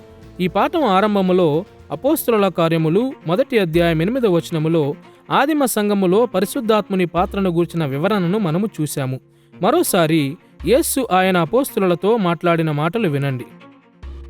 అయినను పరిశుద్ధాత్మ మీ మీదకి వచ్చున్నప్పుడు మీరు శక్తి నొందెదరు గనుక మీరు యెరూషలేములోను యూదయ సమరయ దేశములయందంతటను బూదిగంతముల వరకును నాకు సాక్షులయ్యుందురని వారితో చెప్పెను. మన పాఠములోని ఈ సమయములో ఈ వచనములో కనిపించే రెండవ విషయమును మనం పరిశీలన చేద్దాము. అది అపోస్తలుల పాత్ర. యేసు ఇక్కడ చెప్పినట్లుగా అపోస్తలులు బూదిగంతముల వరకు ఆయనకు సాక్షులయ్యుండునట్లు పరిశుద్ధాత్ముడు వారికి అనుగ్రహించబడెను. ఆదిమ సంఘములో ప్రతికూల పరిస్థితులలో సువార్తను ప్రకటించిన వారు హతసాక్షులుగా లేదా సాక్షులుగా పిలువబడ్డారు. అత్యంత తీవ్రమైన సందర్భాలలో క్రీస్తుకు సాక్షులుగా ఉన్నవారు హింసించబడ్డారు లేదా చంపబడ్డారు. వాస్తవానికి చాలామంది అపోస్తలులు ఈ విధముగానే చనిపోయారు అని సంఘ సంప్రదాయం మనకు తెలియజేస్తుంది. లూకా ఆదిమ సంఘమును గూర్చి వ్రాసినప్పుడు ప్రతికూల పరిస్థితులలో క్రీస్తుకు సాక్షులుగా ఉండుట అను ఈ అంశము ఒక ప్రాముఖ్యమైన విషయముగా ఉంది. మరియు ఈ విషయములో క్రీస్తు కొరకు ధైర్యవంతులైన మరియు సమర్థవంతులైన సాక్షులుగా ఉన్న అపోస్తలులకు ఎవరూ సాటిలేరు. క్రీస్తుకు సాక్షులుగా ఉన్న అపోస్తలుల పాత్ర యొక్క 3 కోణములను మనం పరిశీలన చేద్దాము. మొదటిగా వారి సాక్ష్యము ప్రత్యేకమైనది అను విషయమును చూద్దాము. రెండవదిగా అది అధికారికమైనది అను విషయమును చూద్దాము. మరియు మూడవదిగా వారి సాక్ష్యము యొక్క వైవిధ్య స్వభావాన్ని చూద్దాము. సువార్త సందేశమును అందించుటలో వారు ఉపయోగించిన వివిధ మాధ్యమాలు. అపోస్తలుల పని యొక్క ప్రత్యేక లక్షణాలను చూస్తూ ఆరంభిద్దాము. అపోస్తలులు కనీసం 2 కారణాల వల్ల ప్రత్యేకమైన వారుగా ఉన్నారు. ఆరంభించుటకు తమ పని కొరకు ఉండవలసిన లక్షణాలు మరొకరిని అపోస్తలునిగా పిలువకుండా మినహాయించాయి. యేసు యొక్క 12 అపోస్తలులలో ఒకడైన ఇస్కరియోతు యూదా ఆయనను సిలువ వేయి వారికి అప్పగించాడు అని మనందరికీ తెలుసు. తరువాత యూదా తన ప్రాణాన్ని తీసుకున్నాడు. 11 అపోస్తలులు మాత్రమే ఉన్నారు. అటు తరువాత యేసు పరలోకముకు ఆరోహణమైనప్పుడు తక్కిన 11 మంది యొక్క మొదటి ప్రధానమైన పని ఏమిటంటే యూదా స్థానములో 12వ అపోస్తలుని ఎన్నుకోవడం. అపోస్తలుల కార్యములు 1వ అధ్యాయము 21 నుండి 26 వచనాలలో క్రొత్త అపోస్తలునికి ఉండవలసిన లక్షణమును పేతురు ఈ విధముగా వివరించాడు. ప్రభువైన యేసు మన యొద్ద నుండి పరమునకు చేర్చుకొనబడిన దినము వరకు ఆయన మన మధ్య సంచరించుచుండిన కాలమంతయు మనతో కలిసి ఉన్న వారిలో ఒకడు, మనతో కూడా ఆయన పునరుద్ధానమును గూర్చి సాక్షి అయ్యుండుట ఆవశ్యకమని చెప్పెను. అప్పుడు వారు ఇద్దరిని నిలువబెట్టి ఇట్లని ప్రార్థన చేసిరి, వీరిద్దరిలో నీవు ఏర్పరచుకునిన వానిని కనుబరుచుమనిరి. అంతట వారు వీరిని గూర్చి చీట్లు వేయగా మత్తీయ పేరట చీటి వచ్చెను. అపోస్తలునిగా ఉండుటకు కావలసిన ఆవశ్యకములను ఈ వచనములు తెలియజేస్తున్నాయి. ఇవన్నీ లేఖనములో చెప్పబడిన అపోస్తలులకు ప్రత్యేకమైనవిగా ఉన్నాయి. మొదటిగా వారు ప్రత్యక్షంగా యేసు నుండి బోధన అందుకోవాలి. రెండవదిగా వారు పునరుద్ధానుడైన యేసును చూడాలి. మరియు మూడవదిగా ప్రత్యక్షంగా దేవుడే వారిని నియమించాలి. వారు యేసు భూలోక పరిచర్య సమయములో బోధన అందుకున్నారు, పునరుద్ధానుడైన యేసును చూశారు మరియు వారందరినీ యేసే స్వయంగా నియమించాడు. కాబట్టి 11 మంది అపోస్తలులు ఈ షరతులను చేరుకున్నారు. మత్తీయకు యేసు తన భూలోక పరిచర్య సమయంలో బోధించాడు. ఆయన పునరుద్ధానుడైన యేసును చూశాడు మరియు చీట్లు వేయుట ద్వారా ప్రత్యక్షంగా దేవుడే ఆయనను నియమించాడు. కాబట్టి ఈయన కూడా షరతులను చేరుకున్నాడు. మత్తయి తర్వాత కేవలము ఒక వ్యక్తి మాత్రమే లేఖనములో అపోస్తలునిగా నియమించబడ్డాడు. అతడే పౌలు. యేసు పరలోకముకు ఆరోహణమైన తరువాత పౌలు అపోస్తలునిగా నియమించబడ్డాడు. కాబట్టి ఆయన నియామకమును గూర్చి సంఘముకు సందేహం కలిగింది. అయితే వాస్తవానికి ఆయన పునరుద్ధానుడైన యేసును చూశాడు మరియు స్వయంగా ఆయన నుండి నేర్చుకున్నాడు మరియు యేసే స్వయంగా ఆయనను నియమించాడని లేఖనము మనకు బోధిస్తుంది. ఉదాహరణకు అపోస్తలుల కార్యములు 9వ అధ్యాయము 3 నుండి 6 వచనాలలో లూకా నివేదించినట్లుగా దమస్కు మార్గములో పౌలు పునరుద్ధానుడైన యేసును చూశాడు. అంతేగాక అపోస్తుల కార్యములు 9వ అధ్యాయం 15వ వచనం మరియు 22వ అధ్యాయము 12 నుండి 16 వచనాలలో మనము చదువునట్లుగా దేవుడే స్వయంగా ఆయనను ఏర్పరచుకున్నాడు. వాస్తవానికి అపోస్తుల కార్యములు 9, 22 మరియు 26వ అధ్యాయములలో నిజమైన అపోస్తులుడు అని ఆయన ప్రకటనను ధృవీకరించుటకు పౌలు యొక్క నియామకమును లూకా 3 సార్లు వివరించాడు. అయితే యేసు ఆరోహణమయ్యే వరకు పౌలు విశ్వాసములోకి రాలేదు గనుక ఆయన అర్హతలు కొంతవరకు అసాధారణమైనవని ఆయన ఒప్పుకున్నాడు. 1 కొరింథీ పత్రిక 15వ అధ్యాయము 8-9 వచనాలలో పౌలు తన ప్రత్యేకమైన అపోస్తలత్వమును ప్రస్తావించాడు. అందరికీ కడపట అకాలమందు పుట్టినట్టుగా నాకును కనబడెను, ఎలయనగా నేను అపోస్తులందరిలో తక్కువ వాడను. ఈ ప్రత్యేకమైన షరతులను కలిగి ఉండటంతో పాటుగా వారు సంఘ జీవితములో మూలాధారమైన సమయములో పరిచర్య చేశారు గనుక అపోస్తులు ప్రత్యేకమైన వారుగా ఉన్నారు. ఈ ప్రత్యేక సమయములో యేసుక్రీస్తు సంఘమును స్థాపించే పనికి వారు నియమించబడ్డారు. వారు తమ బాధ్యతను నెరవేర్చారు కాబట్టి మరియు సంఘము వారి పునాది మీద స్థిరముగా నిలిచింది కాబట్టి వారికి అప్పగింపబడిన ప్రత్యేకమైన పని మరొకసారి చేయవలసిన అవసరత లేకపోయింది. అపోస్తులు సంఘమునకు పునాదిగా పనిచేసిన అనేక సందర్భాలను లూకా నమోదు చేశాడు. మునుపటి పాఠములో మనము చూచినట్లుగా యెరూషలేము మొదలుకొని యూదయ, సమరయ మరియు బూదిగంతముల వరకు సువార్తకు ప్రథమ సాక్షులుగా ఉన్నవారు అపోస్తులు. వారి సువార్త పరిచర్య ద్వారా మొదటి క్రైస్తవులు యూదా మతము నుండి, సమరయుల దుర్మార్గ ఆరాధన నుండి మరియు అన్య విగ్రహారాధన నుండి క్రీస్తులోకి వచ్చారు. వారి నాయకత్వము ద్వారా చరిత్రలో మొదటి సంఘాలు స్థాపించబడ్డాయి. వాటిలో సంఘం అనుసరించే పద్ధతులు ఉన్నాయి. ఇవి మరియు ఇతర అనేక మార్గాలలో అపోస్తులు ఒక ప్రత్యేకమైన సమయములో ఒక ప్రత్యేకమైన పని చేశారు. ఈ కాలము మరలా తిరిగి రాదు మరియు ఈ పని మరలా పూర్తి చేయవలసిన అవసరత కూడా లేదు. ఎఫెసీ పత్రిక 2వ అధ్యాయము 19-20 వచనాలలో అపోస్తుల యొక్క ప్రత్యేక మూలాధార పాత్రను పౌలు ఈ విధముగా సంగ్రహించాడు. దేవుని ఇంటివారు క్రీస్తు యేసే ముఖ్యమైన మూలరాయి అయి ఉండగా అపోస్తులను, ప్రవక్తలను వేసిన పునాది మీద కట్టబడి ఉన్నారు. మరొక మూలరాయి, మరొక యేసు ఉండరు. అదే విధముగా సంఘముకు పునాదిగా పనిచేసిన మరొక పునాది అపోస్తులు మరియు ప్రవక్తల సమితి ఎప్పటికీ ఉండవు. దురదృష్టవశాత్తు ఆ విధమైన అధికారము కలిగిన అపోస్తులు వారి మధ్య పరిచర్య చేస్తున్నారని నేటి సంఘాలు చెప్పుకుంటున్నాయి. ఏదేమైనా వాస్తవిక అపోస్తులు తమ పనికి కావలసిన ప్రత్యేక అర్హత కలిగి ఉన్నారని లూకా స్పష్టము చేశాడు మరియు ఎన్నటికీ పునరావృతము చేయబడిన ప్రత్యేకమైన మూలాధార సమయములో వారు పనిచేశారు. అపోస్తుల యొక్క సాక్ష్యాలు క్రొత్త నిబంధన గ్రంథములో మనకు ఉన్నాయి, కానీ నేటి సంఘాలలో ఈ విధమైన అపోస్తులను మనము ఆశించకూడదు. అపోస్తులు క్రీస్తుకు ఒక ప్రత్యేకమైన రీతిలో సాక్షులుగా ఉన్నారని ఇప్పటి వరకు మనము చూశాము గనుక వారి సాక్ష్యం యొక్క అధికారికమైన స్వభావమును చూచుటకు సిద్ధముగా ఉన్నాము. అపోస్తుల కార్యములందంతటా అపోస్తుల యొక్క అధికారము అనేక విధాలుగా కనిపిస్తుంది, కానీ సరళత కొరకు వీటిలో 4 మాత్రమే పరిశీలన చేద్దాము. మొదటిగా అపోస్తుల అధికారము వారు చేసే పనిలో కనిపిస్తుంది. రెండవదిగా వారి పరిచర్య మీద దేవుని ఆశీర్వాదములో కనిపిస్తుంది. మూడవదిగా అద్భుత కార్యములు చేయు వారి శక్తి ద్వారా కనుపరచబడుతుంది. మరియు నాలుగవదిగా వారు పొందుకొనుచున్న ప్రత్యక్షతల ద్వారా స్పష్టము చేయబడుతుంది. వారి పని వారి అధికారమును ఏ విధముగా చూపిస్తుందో పరిశీలన చేస్తూ ఆరంభించుదము. అపోస్తులుడు లేదా గ్రీకులో అపోస్టోలోస్ అను పదమునకు ప్రాథమికముగా పంపబడినవాడు అని అర్థము. ఇది సాధారణముగా సందేశకులను సూచించుటకు, ఒక పనిని నెరవేర్చుటకు పంపబడిన ఏజెంట్లను మరియు పంపిన వారి పక్షమున మాట్లాడుటకు పంపబడిన రాయబారులను సూచించుటకు ఉపయోగించబడింది. ఉదాహరణకు లూకా సువార్త 10వ అధ్యాయములో దేవుని రాజ్య సువార్తను ప్రకటించడానికి యేసు 72 మందిని నియమించినప్పుడు వీరు కొంతకాలం పాటు క్రీస్తు అధికారమును కలిగి ఉండుటకు పంపబడిన తాత్కాలిక రాయబారులుగా ఉన్నారు. లూకా సువార్త 10వ అధ్యాయం 16వ వచనములో యేసు మిషనరీలను ఈ మాటలతో నియమించాడు. మీ మాట వినువాడు నా మాట వినును, మిమ్మును నిరాకరించువాడు నన్ను నిరాకరించును, నన్ను నిరాకరించువాడు నన్ను పంపిన వానిని నిరాకరించుననెను. ఇక్కడ మిషనరీలు క్రీస్తుకు ప్రతినిధులుగా ఉన్నట్లు మనము చూస్తాము. మిషనరీలను స్వీకరించిన వారు క్రీస్తును స్వీకరించినట్లు, మరియు క్రీస్తును స్వీకరించిన వారు ఆయనను పంపినవానిని అనగా తండ్రిని స్వీకరించినట్లు పరిగణించబడతారు. దీనికి మించి లూకా సువార్త 10వ అధ్యాయము 17 నుండి 19 వచనాలలో మిషనరీలు తిరిగి వచ్చినప్పుడు జరిగిన చర్చను వినండి.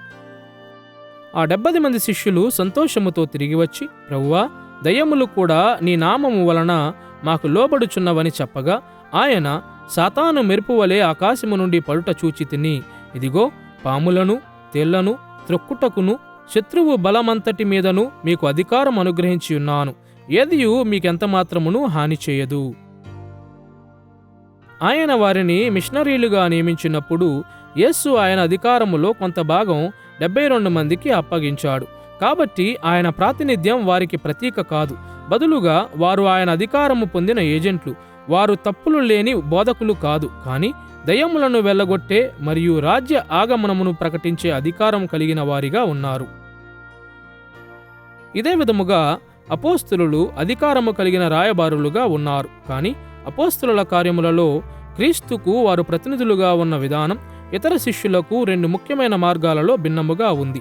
మొదటిగా, అపోస్తలులు కేవలము సువార్త ప్రకటించుటకు మాత్రమే కాదు గాని సంఘము యొక్క పనికి కూడా నియమించబడ్డారు అని లూకా కథనాలు స్పష్టం చేస్తున్నాయి. అపోస్తలుల కార్యములలో అపోస్తలులు మరికొందరు వ్యక్తులను లేదా పనిని భర్తీ చేయలేదు. వారు క్రీస్తు అప్పగించిన అధికారమును కేవలము కొంత సమయం మాత్రమే కాకుండా సర్వదా కలిగి ఉండిరి. రెండవదిగా, క్రీస్తు సంఘస్థాపన మరియు పరిపాలనకు సంబంధించిన ప్రతి విషయమును చర్చించే అధికారం అపోస్తలులకు ఉంది. అపోస్తలుల కార్యములు 15వ అధ్యాయములో యెరూషలేము సభను గూర్చిన నివేదిక సూచించినట్లుగా అపోస్తలుల మాటలను సంఘము అంగీకరించాలి. వారు ఇచ్చిన తీర్పులు ఏమైనా సరే అవి దేవుని చిత్తముగా అంగీకరించబడాలి. 2వ పేతురు పత్రిక 3వ అధ్యాయం 2వ వచనములో అపోస్తలుల అధికారమును గూర్చి పేతురు చర్చించిన విధమును వినండి. ప్రభువైన రక్షకుడు మీ అపోస్తలుల ద్వారా ఇచ్చిన ఆజ్ఞను మీరు జ్ఞాపకము చేసుకొనవలెనని విషయమును మీకు జ్ఞాపకము చేసి మీ మనస్సులను రేపుచున్నాను. ఇక్కడ పేతురు సూచిస్తున్నట్లుగా అపోస్తలులు యేసు యొక్క చిత్తము మరియు బోధనకు నమ్మకమైన దాసులుగా పనిచేశారు గనుక వారి మాటలను స్వీకరించాలి. ఇప్పటి వరకు అపోస్తలుల పాత్రను చర్చించాము గనుక సువార్త వ్యాప్తి ద్వారా దేవుడు వారి ప్రత్యేకమైన పరిచర్యను ఏ విధముగా ఆశీర్వదించాడో ఇప్పుడు పరిశీలన చేద్దాము. అపోస్తలుల కార్యములలో అపోస్తలులు సువార్త ప్రకటించిన ప్రతిసారి మారుమనసు పొందిన వారిని వారికి అప్పగించుట ద్వారా దేవుడు వారిని ఆశీర్వదించాడు. మనము చూచినట్లుగా పెంతెకోస్తు దినమందు పేతురు చేసిన ప్రసంగం సంఘమును 120 మంది నుండి 3000 మంది వరకు అభివృద్ధి చేసింది. మరియు ఈ విధమైన ఆశీర్వాదము అపోస్తలుల కార్యములందంతటా కొనసాగింది. ఒక రచయితగా సంఘం యొక్క ఈ బాహ్య సంఖ్యాపరమైన అభివృద్ధి దేవుని ఆమోదముకు మరియు శక్తికి నిదర్శనమని లూకా తన పాఠకులకు నేర్పించడానికి జాగ్రత్త వహించాడు. ఆయన దీనిని చేసిన ఒక మార్గము గౌరవనీయుడైన గమలియేలు మాటలను ఉల్లేఖించుట. అపోస్తలుల కార్యములు 5వ అధ్యాయము 38-39 వచనాలలో గమలియేలు సభ ఎదుట అపోస్తలులను గూర్చి ఈ మాటలు పలికాడు. ఈ మనుష్యుల జోలికి పోక వారిని విడిచిపెట్టుడి. ఈ ఆలోచన అయినను ఈ కార్యమైనను మనుష్యుల వలన కలిగినదాయన అది వ్యర్థమగును. దేవుని వలన కలిగినదాయన మీరు వారిని వ్యర్థపరచలేరు. మీరొకవేళ దేవునితో పోరాడువారవుదురు సుమి. ఈ దృక్కోణము నుండి చూస్తే పరిశుద్ధాత్ముడు వారికి శక్తినిచ్చి వారి పరిచర్యను ధృవీకరించాడనడానికి అపోస్తలుల యొక్క ఆశీర్వాదకరమైన సువార్త పరిచర్య రుజువుగా ఉంది.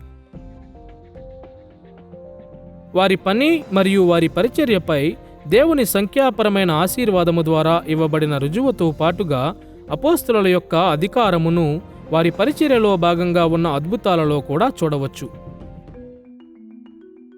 బైబిల్ అంతటా అద్భుతాల యొక్క ప్రధాన విధి ఏమిటంటే దేవుని రాయబారులు సత్యము మాట్లాడతారు మరియు దేవుడు అప్పగించిన అధికారమును కలిగి ఉంటారు అని ధృవీకరించుట. నిర్గమకాండములో మోషే సత్యదేవుని పక్షమున మాట్లాడుచున్నాను అని ధృవీకరించుటకు ఫరో ఎదుట అనేక అద్భుత కార్యాలు చేశాడు. మొదటి మరియు 2 రాజులలో ఏలియా మరియు ఎలీషా చేసిన అద్భుతాలు, వారి ప్రవచనాలు మరియు బోధనలు దేవుని నుండి వచ్చినవని ధృవీకరించాయి.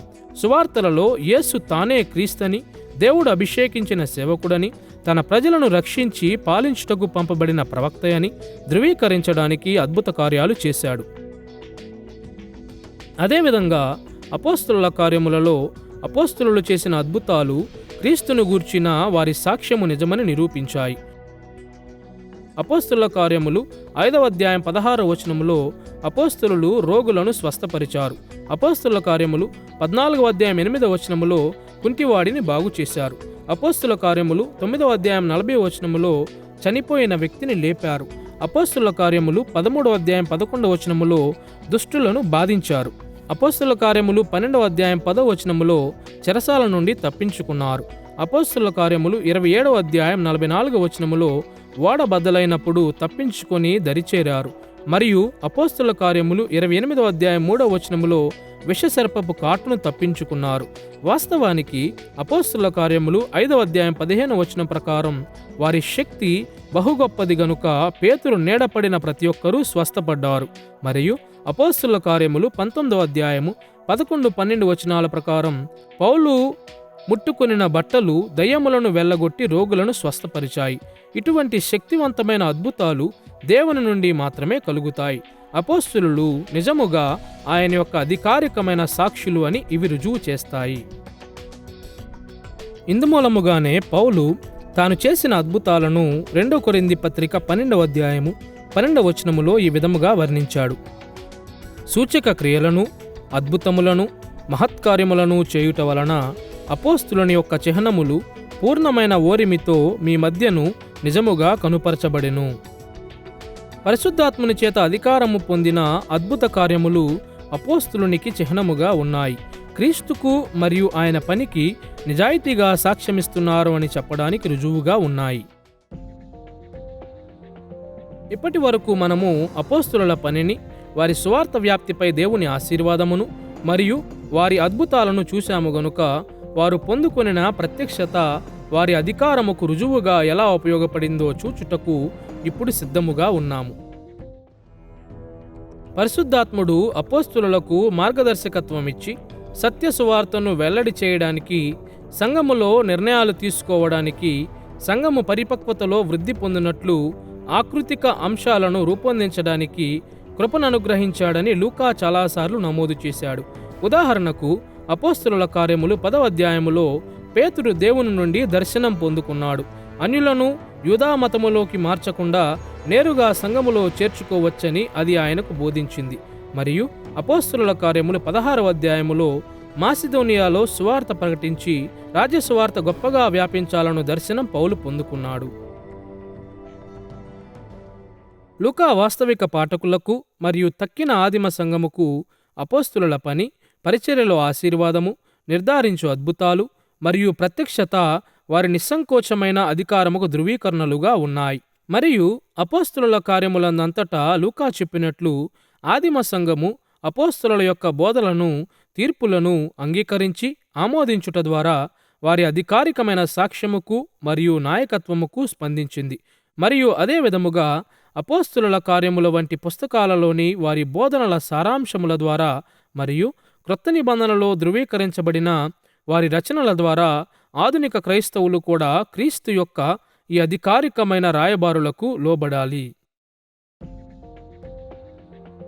అపోస్తలుల సాక్ష్యము యొక్క ప్రత్యేకమైన మరియు అధికారికమైన స్వభావమును దృష్టిలో ఉంచుకొని వారు మరియు వారి అనుచరులు క్రీస్తు సువార్తను ప్రపంచముకు తీసుకువెళ్ళుటలో సాక్షులుగా ఉన్న వివిధ మార్గాలను పరిశీలన చేయడానికి మనము సిద్ధముగా ఉన్నాము.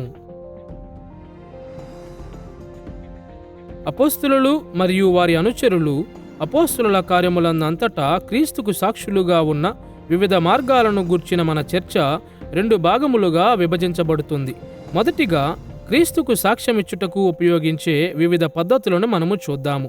రెండవదిగా వారు ఈ సాక్ష్యమును అందించిన వివిధ సందర్భాలను మనము చూద్దాము.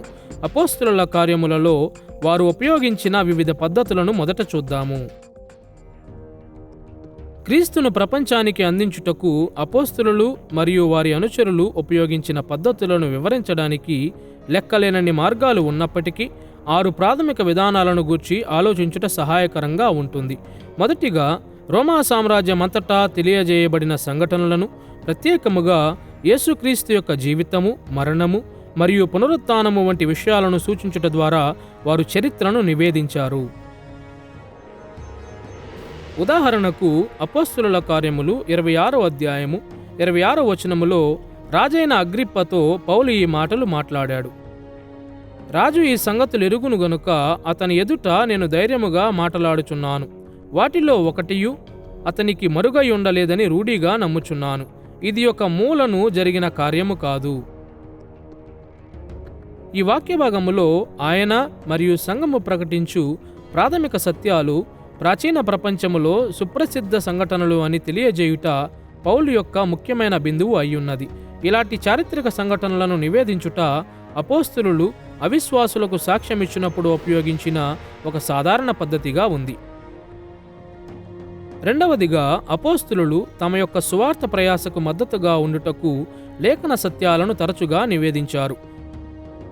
యూదా పాఠకులతో మాట్లాడేటప్పుడు తరచూ పాత నిబంధనను ఉల్లేఖించారు. ఉదాహరణకు, అపోస్తలుల కార్యములు 3వ అధ్యాయం 22వ వచనములో యేసు సుదీర్ఘకాలముగా వేచి చూస్తున్న మెస్సయ్య అని యూదులకు నిరూపించడానికి పేతురు మోషే మాటలను నివేదించాడు. అపోస్తలుల కార్యములు 23వ అధ్యాయము 6వ వచనములో పౌలు పాత నిబంధన లేఖనాల నుండి తీసుకొనబడిన మృతుల పునరుద్ధానమును గూర్చిన యూదుల నమ్మకమును నివేదించాడు. మూడవదిగా, అన్యులతో మాట్లాడునప్పుడు ప్రకృతిలోని దేవుని ప్రత్యక్షతను మరియు అన్యమతములలో కనిపించే నిజమైన నమ్మకాలను అపోస్తలులు నివేదించారు.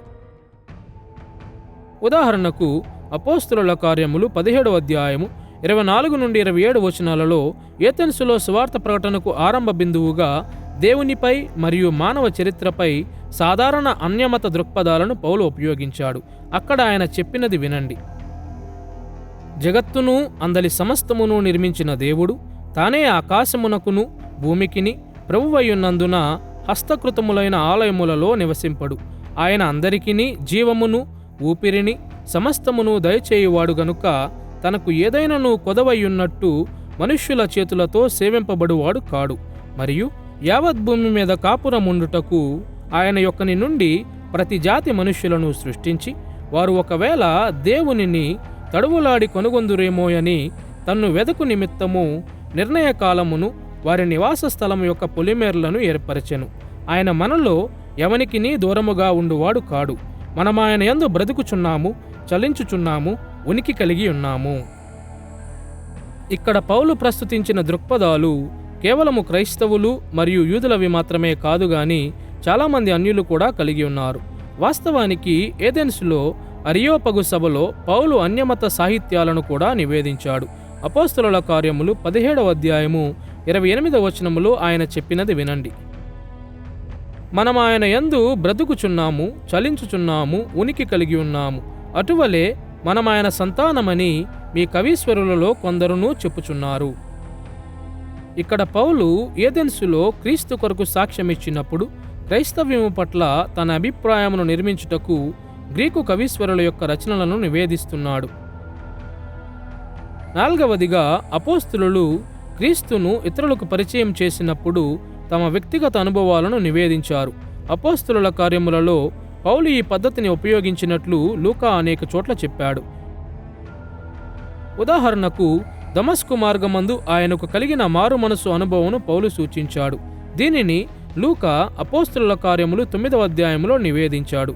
ఈ అనుభవమును అపోస్తలుల కార్యములు 22వ అధ్యాయములో యూదుల సమూహం ఎదుట చెప్పాడు మరియు అపోస్తలుల కార్యములు 26వ అధ్యాయములో రాజైన అగ్రిప్ప ఎదుట వివరించాడు. ఐదవదిగా, అపోస్తలులు ప్రకటించిన సువార్త సత్యమును ధృవీకరించుటకు వారు అనేక అద్భుత కార్యాలు మరియు సూచక క్రియలు చేశారు. ఈ పాఠములో ఇంతకుముందు మనము చూచినట్లుగా అపోస్తలుల కార్యములు అపోస్తలులు చేసిన అద్భుతాలతో నిండిపోయింది. ఆత్మ అద్భుత కార్యములు చేయుటకు అపోస్తలులకు శక్తినిచ్చినప్పుడల్లా యేసుక్రీస్తుకు సాక్షులుగా వారిని ధృవీకరించాడు. ఆరవదిగా, అపోస్తలులు క్రీస్తు పట్ల వారికున్న విధేయత ద్వారా సాక్ష్యమిచ్చారు.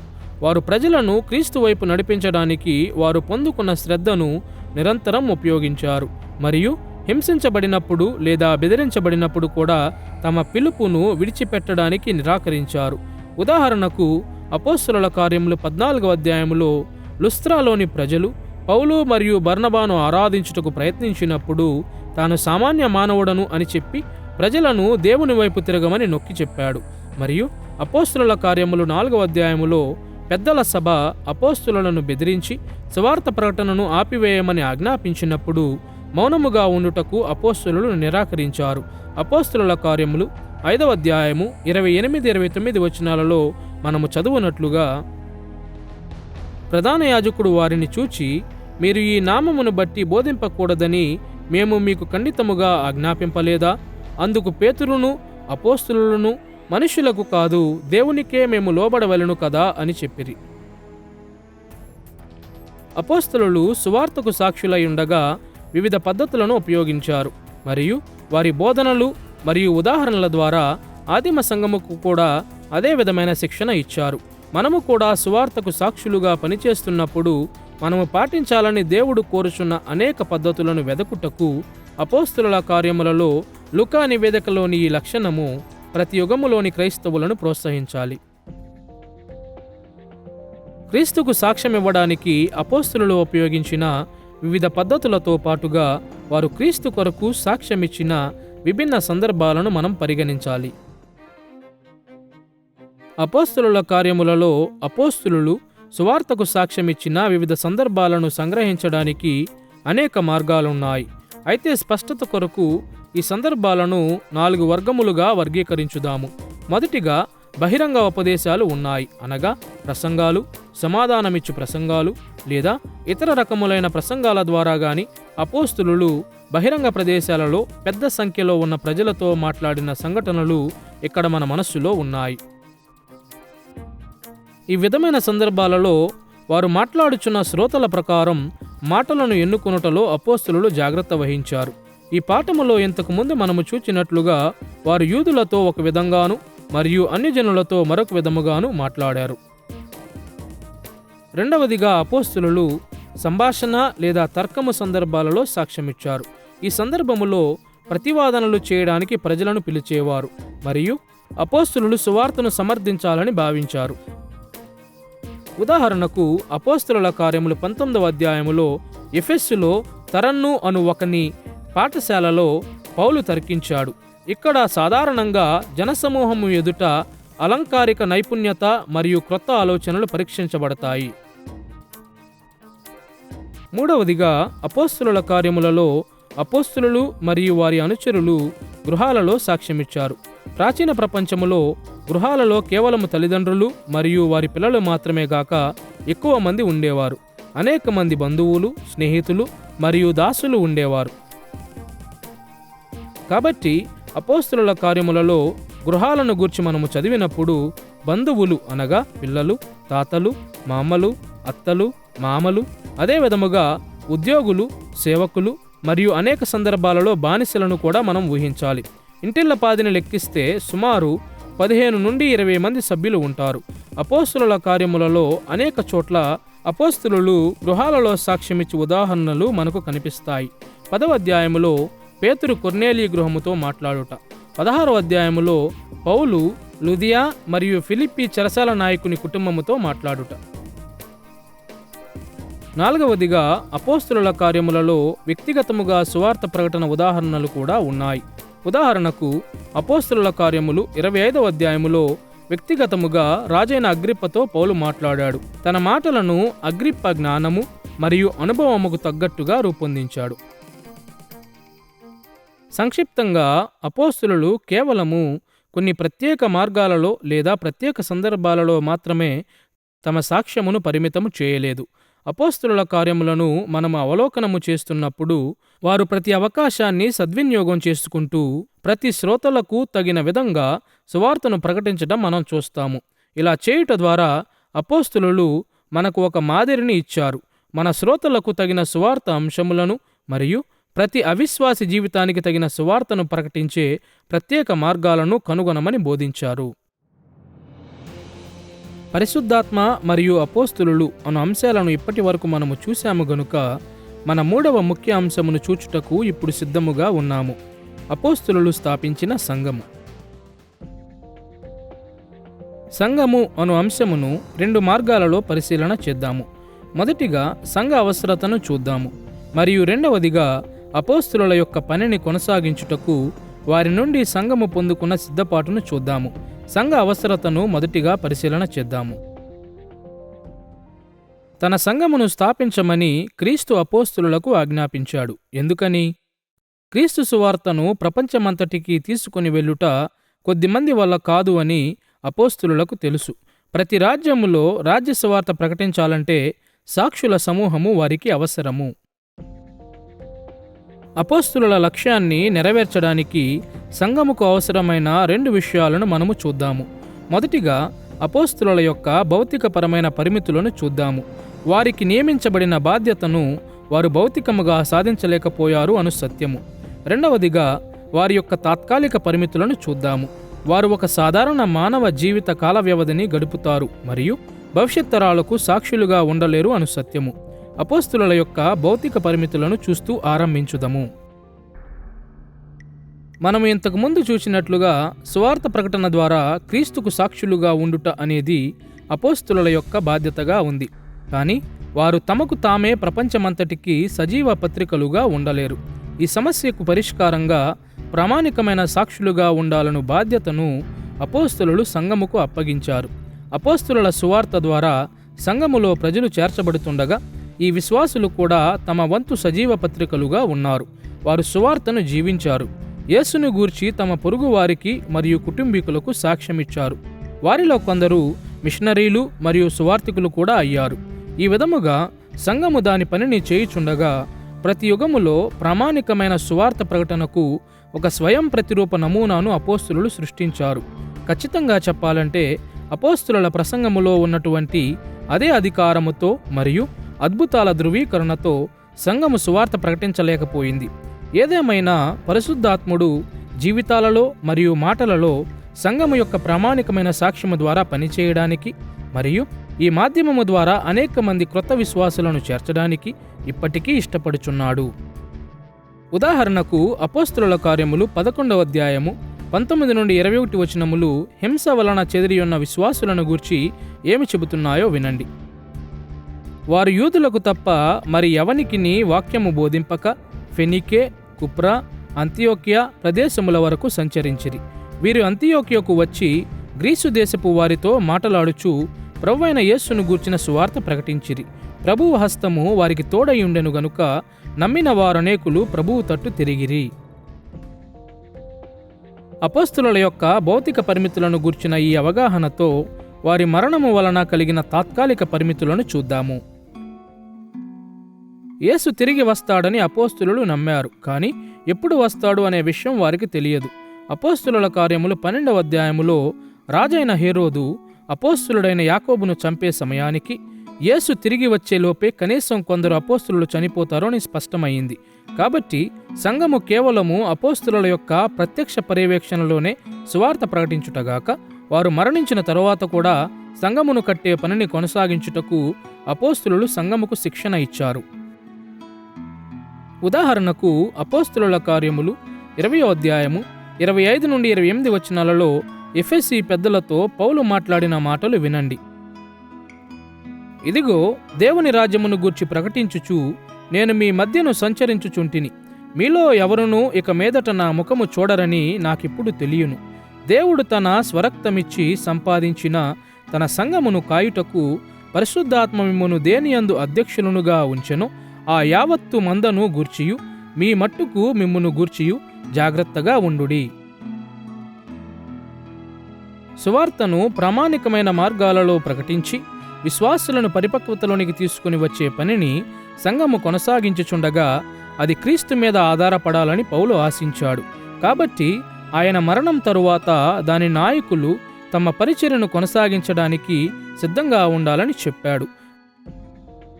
అపోస్తుల యొక్క భౌతిక మరియు తాత్కాలిక పరిమితులను బట్టి దేవుని రాజ్యమును వ్యాప్తి చేయుటలో సంఘము అపోస్తుల యొక్క స్వల్పకాలిక మరియు దీర్ఘకాలిక పద్ధతులను కేంద్రముగా కలిగి ఉంది. ప్రామాణిక సాక్షులను కలిగి ఉండుట సంఘం యొక్క ఆవశ్యకత అని ఇప్పటి వరకు మనము చూశాము గనుక అపోస్తులు సంఘమును సిద్ధపరిచిన విధానమును ఇప్పుడు పరిశీలన చేద్దాము. దేవుని రాజ్య విస్తరణ పరిచర్యను కొనసాగించుటకు అపోస్తులు సంఘమును సిద్ధపరిచిన మార్గములు అనేకములు ఉన్నాయి. అయితే సమయమును బట్టి కేవలము 3 విషయాలకు మాత్రమే మన చర్చను పరిమితము చేద్దాము. మొదటిగా అపోస్తుల బోధకు కట్టుబడి ఉండునట్లు, అనగా యేసుకు నమ్మకమైన సాక్షులుగా ఉండునట్లు వారు సంఘమును ప్రోత్సహించిన విషయమును చూద్దాము. రెండవదిగా పెద్దలు మరియు పరిచారకుల వంటి సంఘ నాయకులను నియమించుటకు అపోస్తుల నిబంధనలను మనము పరిశీలన చేద్దాము. మరియు మూడవదిగా ఖచ్చితముగా రాబోయే కష్టాలను భరించుటకు అపోస్తులు సంఘమును ఎలా సిద్ధము చేశారో పరిశీలన చేద్దాము. అపోస్తులు సంఘముకు అప్పగించిన బోధను మొదటిగా చూద్దాము. ఎఫెసీ పత్రిక 2వ అధ్యాయములో సంఘము క్రీస్తును ముఖ్యమైన మూలరాయిగా కలిగి అపోస్తులు ప్రవక్తలు వేసిన పునాది మీద నిర్మించబడినదని పౌలు వివరించాడు. ఎఫెసీ పత్రిక 2వ అధ్యాయము 19-20 వచనాలలో ఆయన మాటలను వినండి. మీరు పరిశుద్ధులతో ఏక పట్టణస్థులను దేవుని ఇంటివారునై ఉన్నారు. క్రీస్తు యేసే ముఖ్యమైన మూలరాయి అయి ఉండగా అపోస్తులులను ప్రవక్తలను వేసిన పునాది మీద మీరు కట్టబడి ఉన్నారు. ఇక్కడ అపోస్తులు సంఘములో ఆరంభ నాయకులుగా మాత్రమే గాక వారి బోధనల పునాది మీద సంఘము కట్టబడిందని, అవి సంఘ విశ్వాసమునకు ఆధారమైనవిగా ఉన్నాయనే విషయమును కూడా పౌలు తన మనసులో గ్రహించాడని గమనించండి. ఎఫెసీ పత్రిక 3వ అధ్యాయము 4-6 వచనాలలో పౌలు తన బోధన యొక్క పునాది బాధ్యతను ఈ విధముగా వివరించాడు. మీరు క్రీస్తు మర్మమును గూర్చి నాకు కలిగిన జ్ఞానము గ్రహించుకొనగలరు.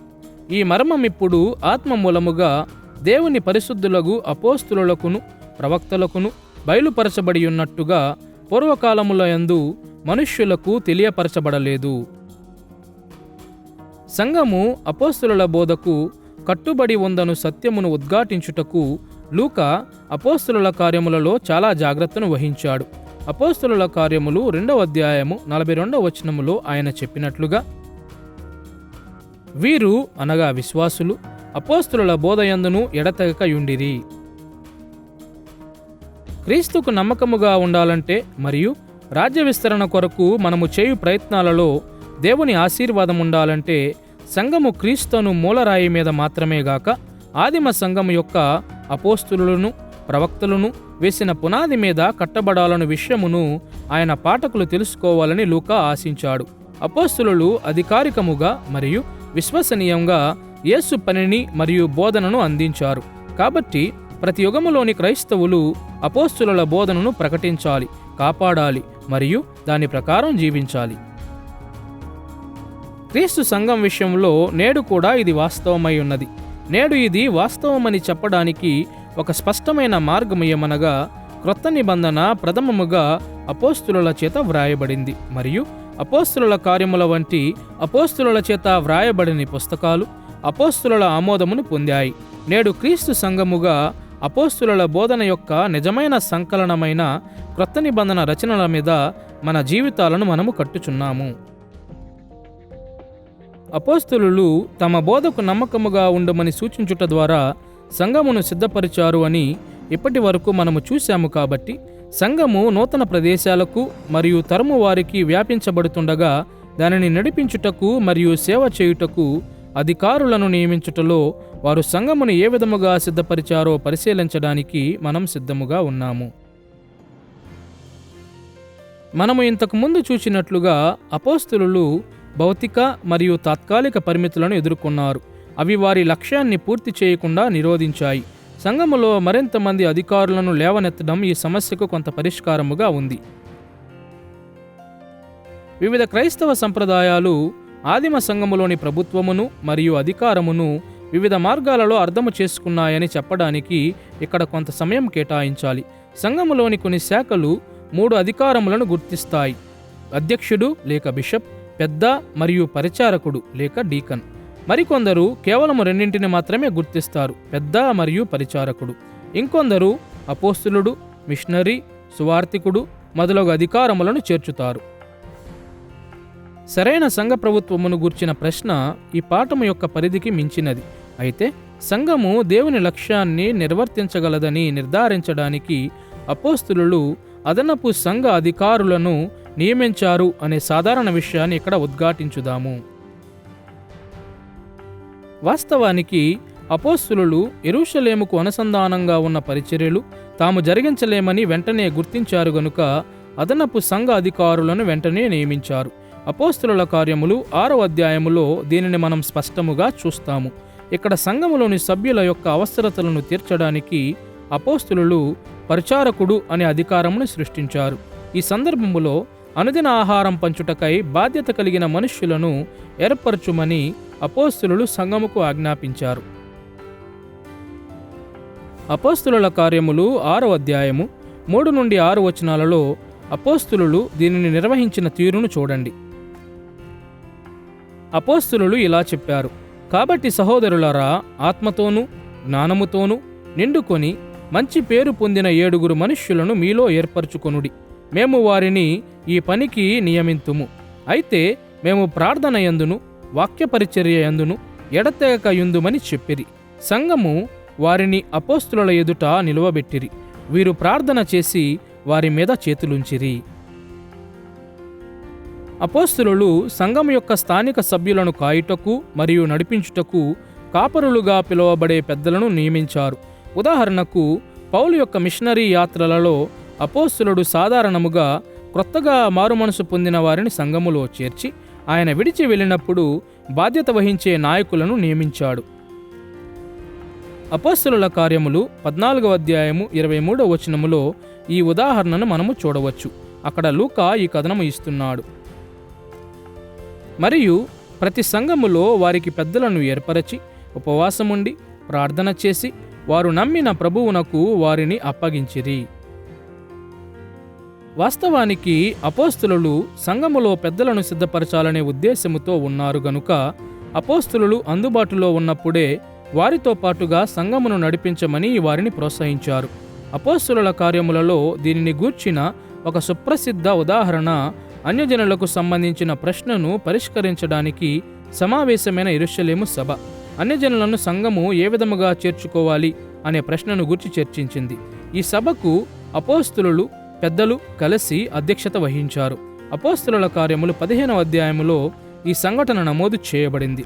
కనీసం 5 సార్లు పెద్దలు మరియు అపోస్తులు కలిపి నాయకులుగా ప్రస్తావించబడ్డారు. అపోస్తుల కార్యములు 15వ అధ్యాయము 1-2 వచనాలలో అధ్యాయము ఏ విధముగా ఆరంభమవుతుందో వినండి. కొందరు యూదయ నుండి వచ్చి, మీరు మోషే నియమించిన ఆచారము చొప్పున సున్నతి పొందితేనే గాని రక్షణ పొందలేరని సహోదరులకు బోధించిరి. పౌలునకును బర్నబాకును వారితో విశేష వివాదమును తర్కమును కలిగినప్పుడు ఈ అంశము విషయమై పౌలును బర్నబాయు తమలో మరికొందరును యెరూషలేమునకు అపోస్తలుల యొద్దకును పెద్దల యొద్దకును వెళ్ళవలెనని సహోదరులు నిశ్చయించిరి.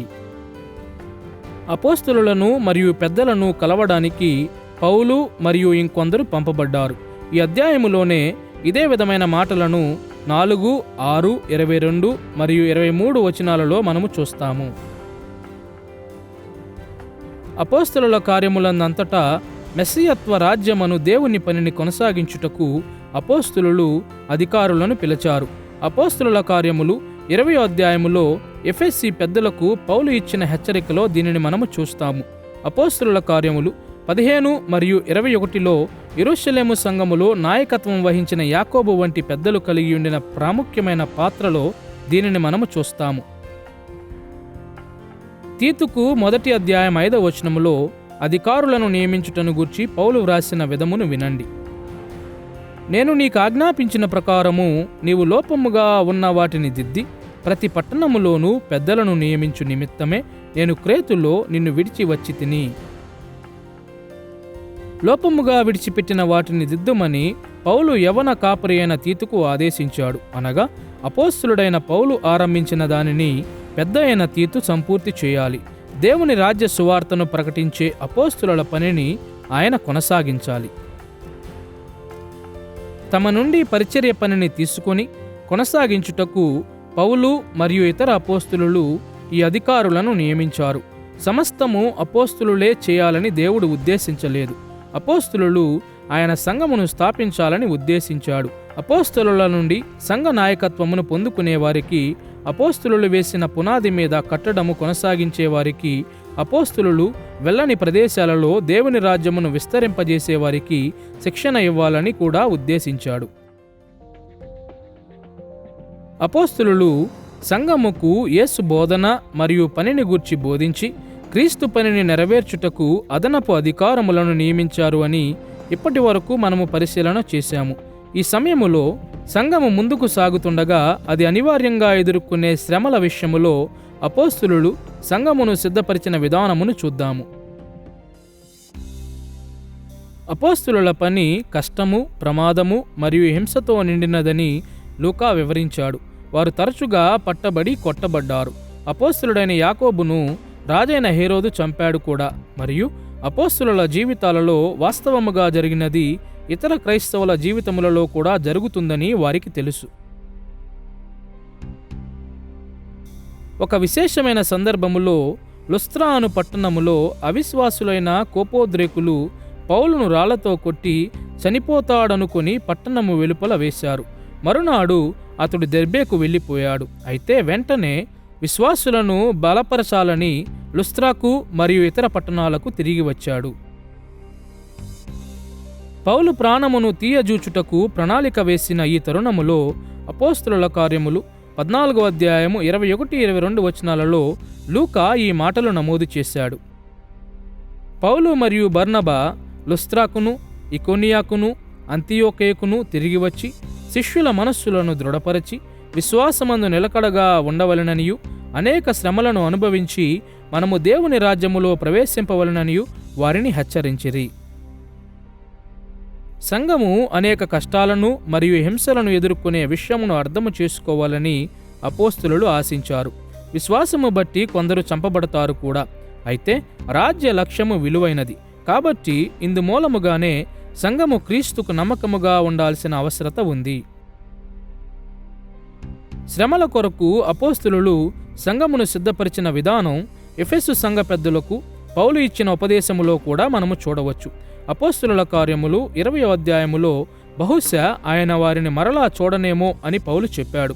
యెరూషలేము వెళ్ళుచున్నాను, బహుశా అక్కడ పట్టబడి చంపబడతాను అని ఆయన చెప్పాడు. తన జీవితములో ఇటువంటి భయంకరమైన దృక్పథం ఉన్న తరుణములో శ్రమల కొరకు సిద్ధముగా ఉండమని ఎఫెసు సంఘముకు పౌలు హెచ్చరికలు మరియు ఉపదేశము ఇచ్చాడు. అపోస్తుల కార్యములు 20వ అధ్యాయము 28-31 వచనాలలో ఆయన ఎఫెసీ పెద్దలతో ఈ మాటలు మాట్లాడాడు. దేవుడు తన స్వరక్తమిచ్చి సంపాదించిన తన సంఘమును కాయుటకు పరిశుద్ధాత్మ మిమ్మును దేనియందు అధ్యక్షునుగా ఉంచెను, ఆ యావత్తు మందను గూర్చియు మీ మట్టుకు మిమ్మును గూర్చియు జాగ్రత్తగా ఉండుడి. నేను వెళ్ళిపోయిన తరువాత క్రూరమైన తోడేళ్లు మీలో ప్రవేశించునని నాకు తెలియను. వారు మందను కనికరింపరు మరియు శిష్యులను తమ వెంట ఈడ్చుకొని పోవలెనని వంకర మాటలు పలుకు మనుష్యులు మీలోనే బయలుదేరుదురు. కావున మెలకువగా ఉండుడి. అనేక మంది అపోస్తులు సంఘముకు వ్రాసిన పత్రికలలో ఇలాంటి విషయాలు వ్రాశారు. సంఘములు విశ్వాసమునకు శత్రువులుగా ఉన్న వారి విషయములో జాగ్రత్త వహించి లేఖనములు మరియు వాటి బోధనల మీద ఆధారపడి క్రీస్తుకు నమ్మకముగా ఉండాలని పేతురు, యోహాను మరియు పౌలు ఉపదేశించారు. వీటన్నిటిలో సంఘాలను నిరుత్సాహపరచకుండా శ్రమలలో క్రీస్తుకు నమ్మకముగా ఉండుటకు, పరిశుద్ధాత్మని యొక్క వరములు మరియు కృప మీద ఆధారపడుటకు, దేవుని పనిని కొనసాగించుటకు సంఘములను సిద్ధము చేయడమే అపోస్తుల ఉద్దేశమై ఉన్నది.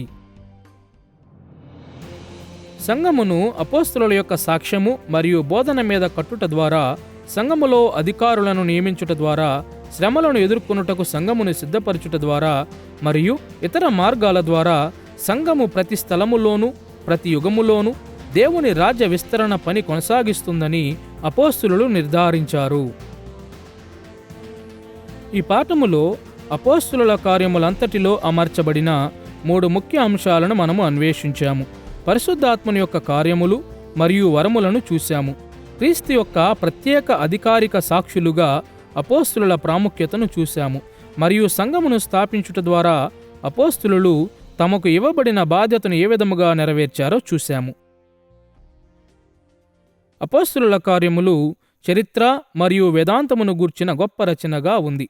లూకా థెయోఫిలాకు మరియు ఆదిమ సంఘముకు వ్రాసినప్పుడు వారు పరిశుద్ధాత్మ శక్తితో భూదిగంతముల వరకు సాక్షులుగా ఉండుట ద్వారా దేవుని రాజ్య సువార్తను వ్యాపింపజేయుటలోని ప్రాముఖ్యతను ఆయన ఉద్ఘాటించాడు. ఈ పాఠములను నేటి మన జీవితాలలో అనువర్తించుకొనుచుండగా దేవుని రాజ్యముకు మన జీవితాలను కూడా ప్రతిష్ఠించుకొని ఆయన శాశ్వత రాజ్యమును సంపూర్ణము చేయడానికి క్రీస్తు రాబోవు దినము కొరకు మనమందరము వేచియుండాలి.